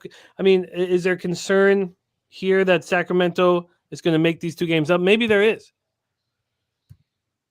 Maybe there is. Ooh, it's getting popped down. Okay, let's do something here, man. Let's do something here. Trey Murphy, I'm playing it now. Trey, you're just not going to shoot that bad. But then this is also saying that New Orleans is going to win this game. Give me CJ at over 2.5 threes. Okay, CJ over 2.5 threes, and I would play Trey Murphy. That's actually plus money, and that's at 3.5 threes. You can't shoot that bad. You just don't see teams that shoot really, really bad back-to-back nights like that, right? So I think that's a trend to look at. So what's the juice on CJ? CJ, I'm getting at 138, so it's juiced, but I'll take it here because CJ is still going to be the leader of that squad. And right now, for what it's worth, Trey Murphy is sitting at over 2.5 threes minus 209, over 3.5 threes plus 131. So they're actually looking at Trey Murphy to have a better 3-point shooting day than CJ McCollum. So I'm going to stick with CJ here, being the leader and the vet. Oh, make that official. I've made that play. It's at minus 138 in my book here. 138. This Trey Murphy one is getting pounded down as we speak. It just went to 128. So a lot of action on Trey Murphy, at least 4 threes. But I'll stick with CJ. I won on that play already before. I'll go back to the well on that. They're not going to shoot bad like that again. CJ McCollum, over 2.5 threes at minus 138. Yeah, I feel you, man. All right, let's roll on. We have 2 games left here on our show today. Next up for us, 8:30 p.m. Eastern. This is the one that everybody wanted to talk about. Tinfoil hat game. Tinfoil hat time, as Darryl calls it. Tinfoil hat time. Sacramento Kings, 48-31, 25-14 on the road at Dallas Mavericks, 37-42, 22-16 at home. What's up, American Airlines Center in Dallas, Texas. This is why I don't think Ja plays. Because Dallas has everything on the line here. And Sacramento gets 1 loss, and the seeding is finalized. Okay. Sacramento 3-2 over the past 500.21 possessions a game. Dallas 1-4, 98.25 possessions a game. Let's go into the line history. BJ loving the Pelicans as well. I don't, okay, well, let's discuss this here. First off, there's been a move, depending on what book. So this opened up at 8:11 a.m. at Pinnacle. Dallas gone from -5.5 to -6.5. Bet Online, see when they open this up. Bet Online opened this up at 3 yesterday at 1:30, and it's now 6.5. 3.5 point move. Bet Online opened this total up at 243.5. It's down to 241.5. Pinnacle opened this total up at 243.5. It's now at 241.5. So it didn't matter. That move's happened this morning. And then we'll go on to the cash flow. Here we go. Cash flow. We have 33% of tickets, 77% of cash on the Mavericks. Then we have 64% of the tickets and 94% of cash on the under. Sacramento on the second half of a back-to-back against a very rested Maverick squad. Rested Maverick squad. Sacramento winning their third in 4 games, 121-103 at the Pelicans last night. Mavericks coming off their third straight loss in 7th in 8 games, 132-130 in overtime at Atlanta on Sunday. Luka and Kyrie are both listed as questionable, but both expected to play. Take it away here for us, Darryl. Kings, Mavs. This is going to be the longest analysis I give you for real because I want to talk about this game. All right, this is tinfoil hat theory. Okay, so let's talk about the business of basketball. First off, basketball itself, you've got the owners, your key decision makers and things like that. Then you have your insiders, if you will. And then you have your media. On the bottom of that tier is us, really, your fans, your sports gamblers, and things of that nature. This game is very, very, very, very, very fishy. And let me tell you why. A lot of people from the bottom tier is going to look at this and say Dallas is still trying to get in, right? Even though there's been rumors about Luka being sat down. That's one thing. Even though Kyrie is probably probable with his foot and all that, they're still thinking about sitting them down and shutting them down. And people are thinking, well, they still have a chance to get into the play-in. You know, there's still things that this team could do. They still have two of probably the top 10 players in the league right now on their squad. This one is fishy because Sacramento should win this game. Sacramento should win this game. Absolutely. Now, let me tell you why. This game has less to do about us as fans and sports gamblers and media personnel and more to do about the business and key decision-making of basketball. I'll break this down for you. There's a trade that happened with Dallas. Now it's Porzingis. Porzingis was traded and gave New York the protected pick, right? First round protected pick goes to New York. 2023, 2024, first round protected pick goes to New York. That pick is protected as long as you are in the bottom 10, which means you have to have the 10 worst records. And that's win season record or win-loss for the season record. Right now, what you're seeing happening is a business decision, Jay. A business decision is happening right now to tank these games in general. When you lose out, you guarantee your first round pick that you are going to give to New York, provided that you make it to the play-in or are in that or in the top 10, if you will. They are right now sitting 10th as far as having the 10th worst record in the league. 10th worst record. The business decision comes in is because if you sit these guys out, you've already given your team away, right? When you went all in for Kyrie, you're hoping that Kyrie buys in because you have enough money to pay him, and then you got a first round to go out and get a big. There's no way in the world Dallas should win their last 3 games because it doesn't give them the guarantee that they will have their first round pick. And this is why you have little rumors of Dallas potentially sitting Kyrie, sitting Luka for the remainder of the season. And people are saying, well, why would they do that when they have a chance to still make it in the play-in? It is not advantageous for Dallas to make it in the play-in and give away their first round protected pick to New York because of the Kristaps Porzingis trade. It is not good for them because now they've got to wait until 2024 to get a potential big man, and you've given basically half your team away. So you wonder why this team has been losing. They've been losing, I want to say, on purpose so that they can get that first round protected pick. That is my tinfoil hat. That's why I feel Sacramento Kings will win this game outright, even off of a back-to-back. And that's why I'm taking Sacramento +6. It's at 6.5 now.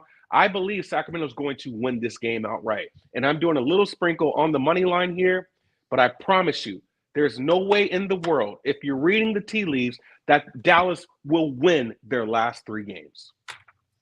I was wild. So who is sitting for Sacramento tonight? That's, on the Sacramento side, I believe this is another tier of the NBA. Sacramento's being disrespected. There's no way in the world bottom tier teams should be trying to vie to play for a third place team. But you have all these teams chomping at the bit to try to play against Sacramento because they feel that they can beat Sacramento. Now, if I'm Sacramento, I'm like, wait a minute, bro. Why in the world, you being in a playing situation, think that you have the audacity to think that you can beat me because you hear we don't play defense? Is that what you think? We're sitting third, and we've been in third all year long. I said this yesterday, and this is the reason why I like Sacramento. Sacramento's feeling a little disrespected. They are feeling a little disrespected here, and they're going to let everybody know, if you're trying to play me right now, man, we're going to bring it to you. So I don't care who sits for Sacramento. I am more convinced that Dallas will lose regardless of who Sacramento puts on the court. That's just the way I feel about it. Sacramento's at a whole nother level right now, a whole nother level. And I believe there is a small inkling that they can get to the second spot still. It just might be a small opening there. But no, they went in, they smacked that. Sacramento's in. they went in and they're getting the job done. Everybody took the Pelicans. Everybody and their mom was on the Pelicans against Sacramento.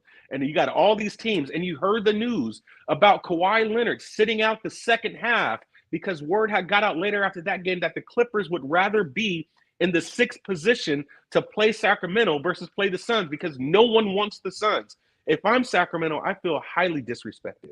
And they're letting you know that. And they're winning these games outright. So in my opinion, Sacramento, regardless of who goes out there on the court tonight for Sacramento, Dallas cannot win. They cannot win. Fade them all 3 games. There's no way they can win here. Because if they win, they give up their first round protected pick and they have to rebuild.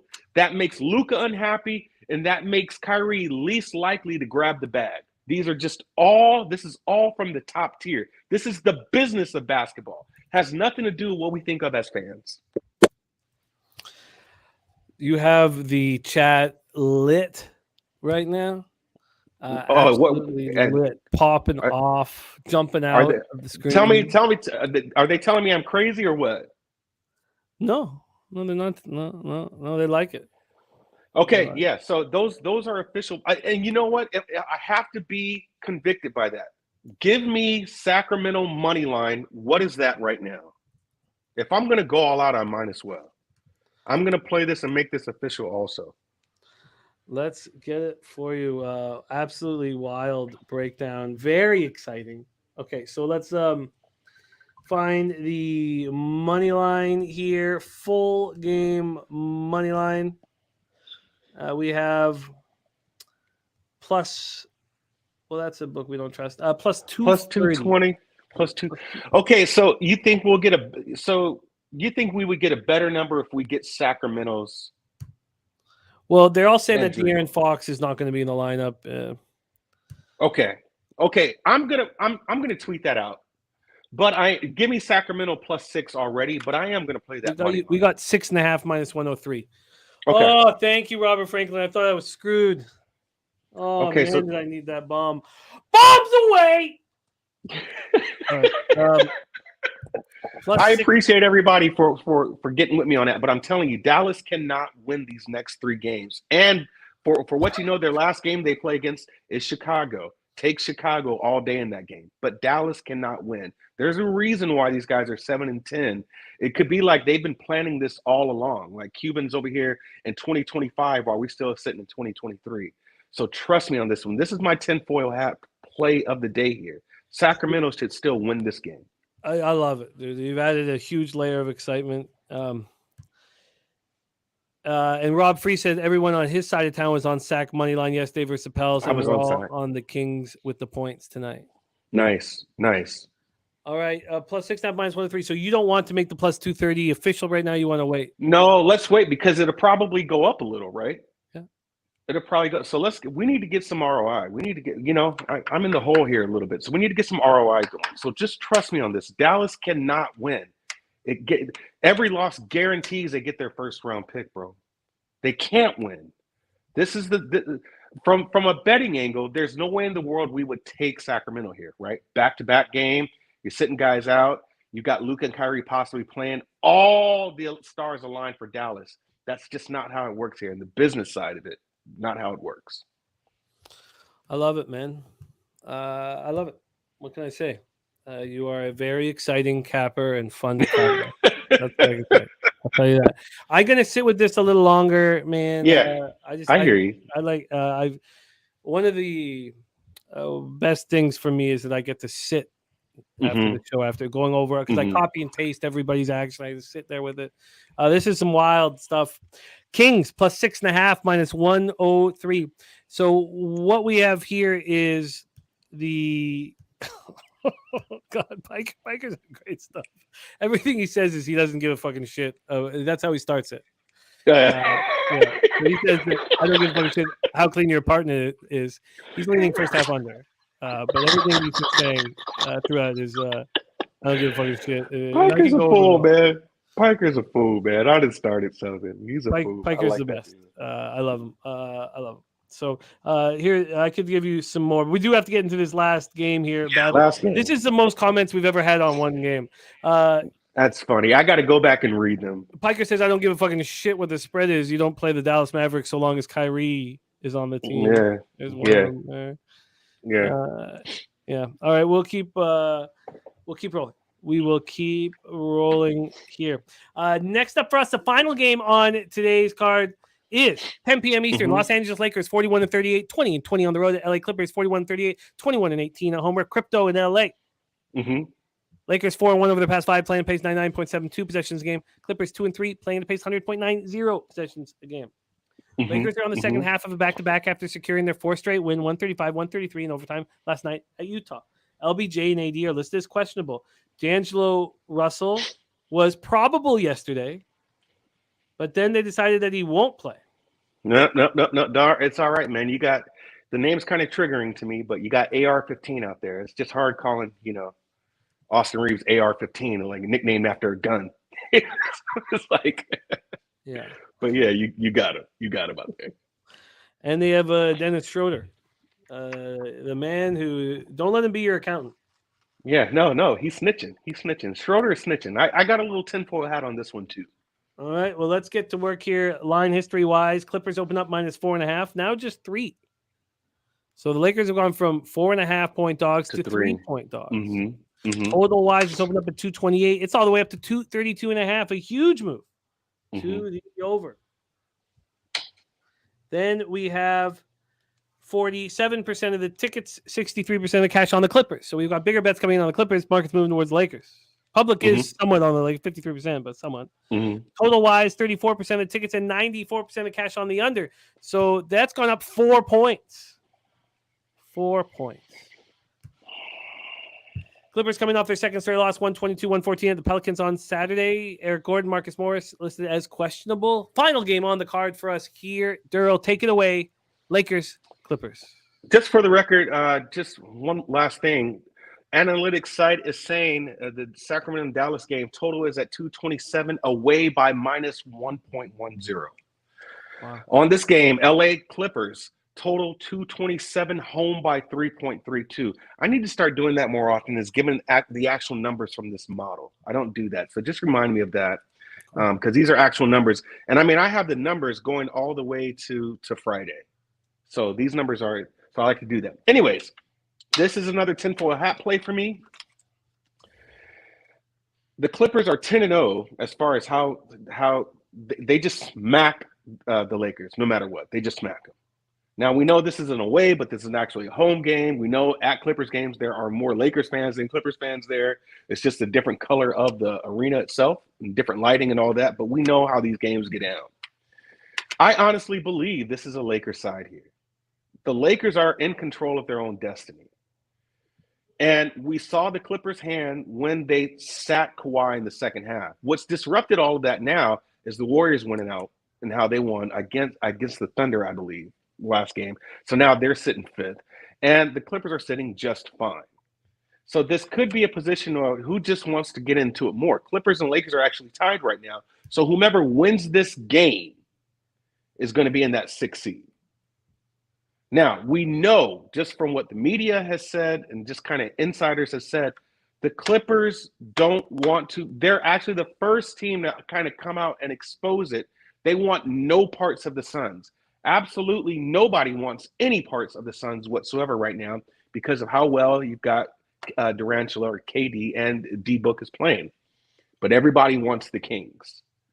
So for Kawhi Leonard to start the game and then be sat out the whole second half of the game, they were showing you that they were trying to lose the game, lose their seeding.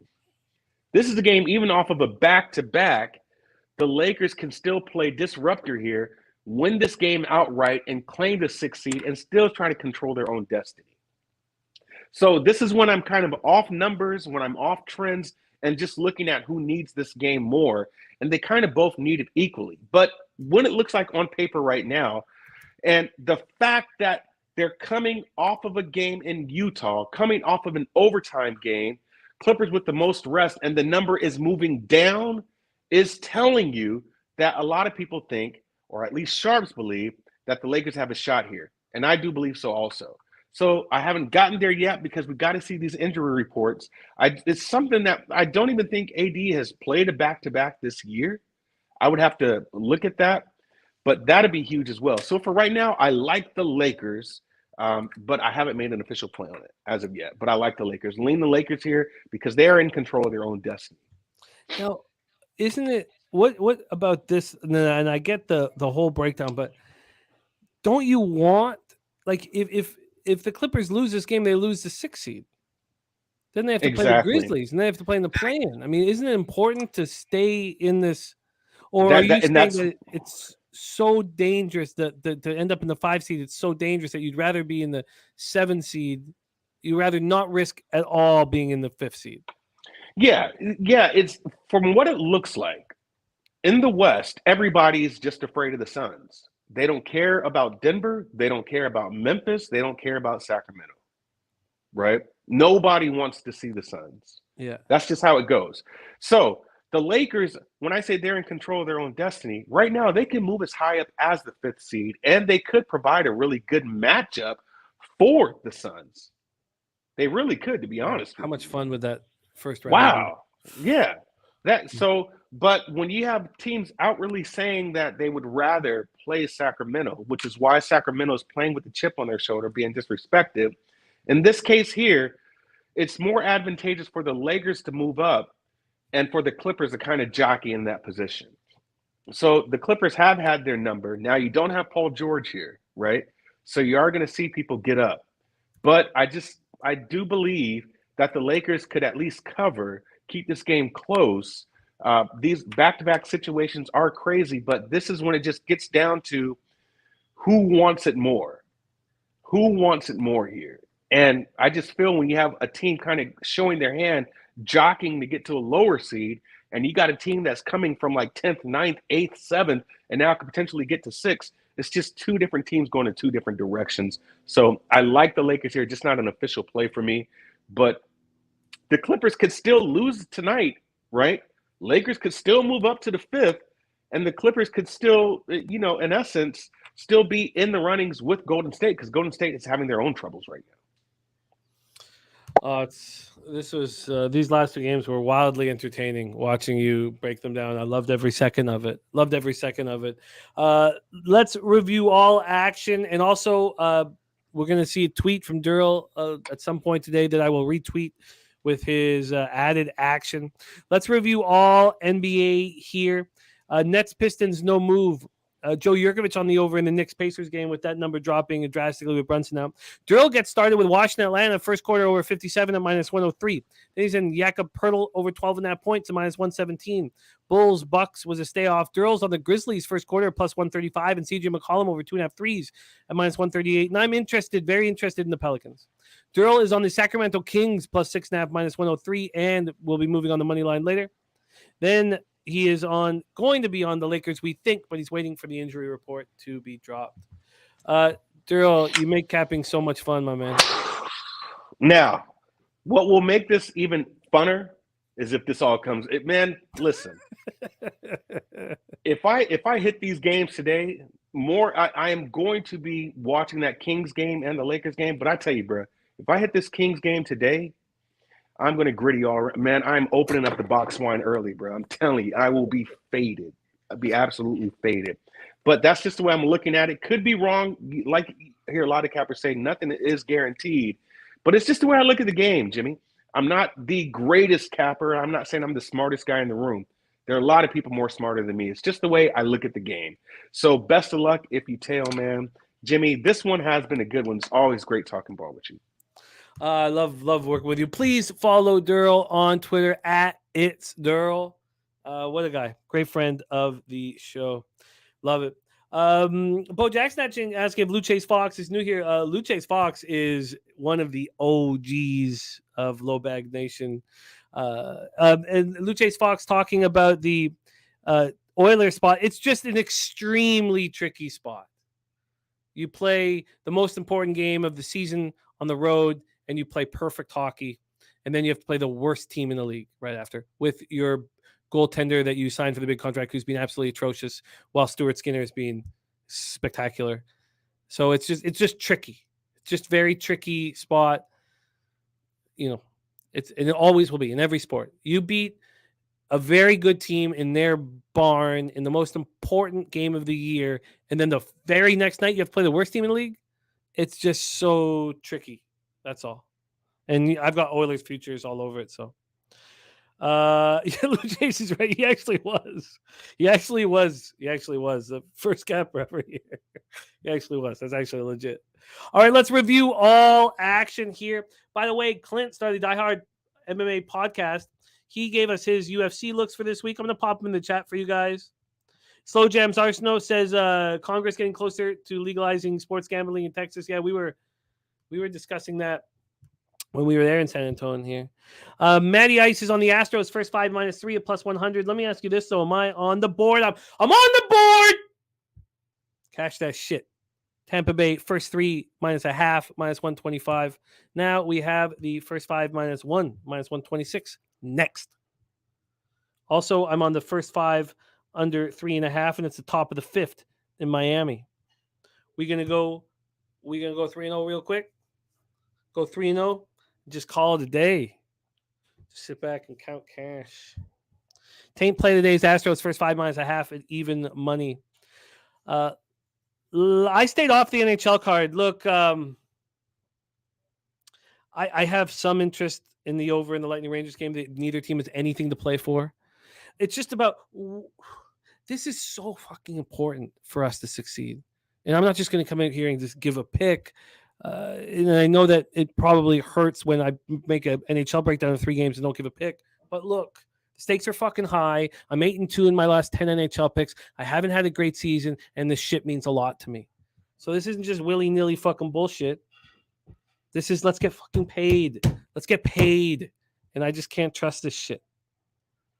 So no, nothing for me in NHL. Viper is on Pittsburgh, Boston, first 5 under 5 -115. Nice start for him.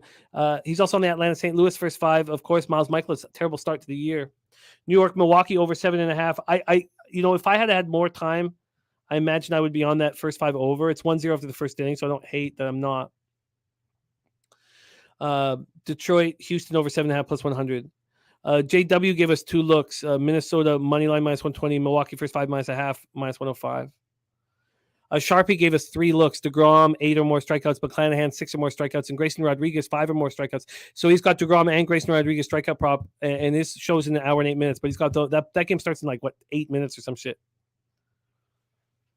So you guys know I got my Rays action first 3 -0.5 -125. Rays full game -1 -126. And that first 5 under 3.5. That's my only baseball action right now. And you know what? I'd like a 3-0 day. I'm interested. Jose's got the Pirates team total over. I know that's popped off. He's got the Brewers -1 +108, and he moved on the first 5 over. I had some interest in that. Coin has some Baltimore under 8 and the Angels first 5 run line. Luchase Fox says Oilers looked so sharp last night, riding with them on today -1 line. They've looked awesome for a long time, man. They've won 11 of 12, and the only loss was in overtime against the Knights. And I've got my futures on them to win the cup. So my futures on them, my futures in NHL, I have the 2 hottest teams in the league. Now, the Rangers are letting go a little bit because they've nothing to play for, but those are my only 2 futures. But it's because I did have a flyer on the Canucks, stupid, and that's just ridiculous. But all right, so Orioles team total over 3 is a Jose look. I'm not going to join them. If I'm going to go 3-0, I'd like to go 3-0. I'd like to go 3-0. Yeah, Rob, it feels good, man. It just, just fucking stakes are high, man. TJ gave us Detroit first 5 +0.5 at +145. Ron Crawford spreadsheet play today. White Sox -1.5 +164. And that's that. Ragu gave us Miami first 5 team total over 1.5. That's coming down to it right now. It's 1-0 Miami going to the bottom of the 5th. Oh, fuck. Look at here. Luce says that Oiler future looking good. Yeah, man. It's 400 at +15 or 15-1 +1500 for the cup, and 400 on the conference at 7-1. The thing is I've invested in the division. It's fine if I don't get the division, but if I get the division, I can't lose with all my NHL futures. And so I think the odds are bad. We have Ragu on my Baltimore, Texas over 7.5, Webb over 4.5 Ks minus 125, and we've already gone over NBA. Pelicans just jumped to 6.5. So I missed that shit. That's frustrating. Didn't move in my book. Just a couple seconds too fucking late, I guess. Ugh, god damn it. I mean, who knows if it would have cashed anyways, but it's at 6 now. God damn. All right. That's our show for today. Thank you guys so much for your support. We have nothing without you. Lou Chase Fox, legitimately our first guy in the chat. He's, some people say that shit and they talk shit, but Lou Chase is not. Andrew Carr, Mal, and Lou Chase, thank you. Thank you for the support, man. We're going on 6 years. It means the world to me. Thank you. Rob, Free, JPZ, Juan Ruiz. There's another OG low bagger from the very first show, Juan Ruiz, and he hung with us in Miami. Mike Wilkerson, Coin, Vipe, AOD, Slow Jams, Arsenal, Tome Miggins, Markel, Bo Jackson, Piker, Rance, Yo-Yo Mendez, Abel A. Thank you guys. Joe Yurkovich. Thank you guys. This is really, really, really fun, and you guys make it so much fun. And also our guests, thank you to It's Darryl, blessing us, man. Piker says he was there when there were pigeons. Yeah, you're damn right you were. There's my son crying. It's time. It's time. Pigeon shit everywhere. Yeah. My brother-in-law lives in that spot now, and we still got to do something about that balcony. It's gross. We told him we were going to do something, but we still got to clean that shit. Mal, we beaten. We beaten. Thank you guys so much for your support. Thank you to my producer, Jose Bouquet. He will be our guest for tomorrow's MLB action. But let's go out there and get that money. There he is right there. Well, can we discuss? I'd like to, maybe I can clean the balcony. Maybe I can then move in with you guys and the old spot in Parkdale. Maybe I can grow some chest hair by living there. I'll clean the balcony for, a little spot, It's like you have to wear like a full hazmat suit. I'll do it. If I get to stay there, I'd love to live in Canada. Yeah, it's starting to warm up. Starting to warm up finally, so we're pretty excited here. It's been a long winter. Nasty Nature says throw a bunch of alcohol, and then he retracted.